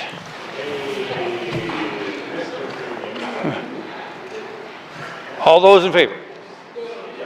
Opposed? Abstentions? Close vote. Motion's cast. Motion carried. Reports on Committee of the Whole, reports on Committee of the Whole. Third reading of bills, Mr. Clerk. Merci, Mr. Speaker. Orders of the day for Wednesday, March 5th, 2025 at 1:30 p.m. Prayer reflection, minister statements, member statements, returns to oral questions, recognition of visitors in the gallery, acknowledgements, oral questions, written questions, returns to written questions, replies to the Commissioner's address, petitions, reports of committees on the review of bills, reports of standing in special committees, tabling of documents, notices of motion, motions, notices of motion for first reading of bills, second reading of bills, consideration in Committee of the Whole of bills and other matters, table document 275-20(1), report of Committee of the Whole, third reading of bills, orders of the day. Merci, Mr. Speaker. Mr. Clerk, this House stands adjourned until Wednesday, March 5th, 2025 at 1:30 p.m.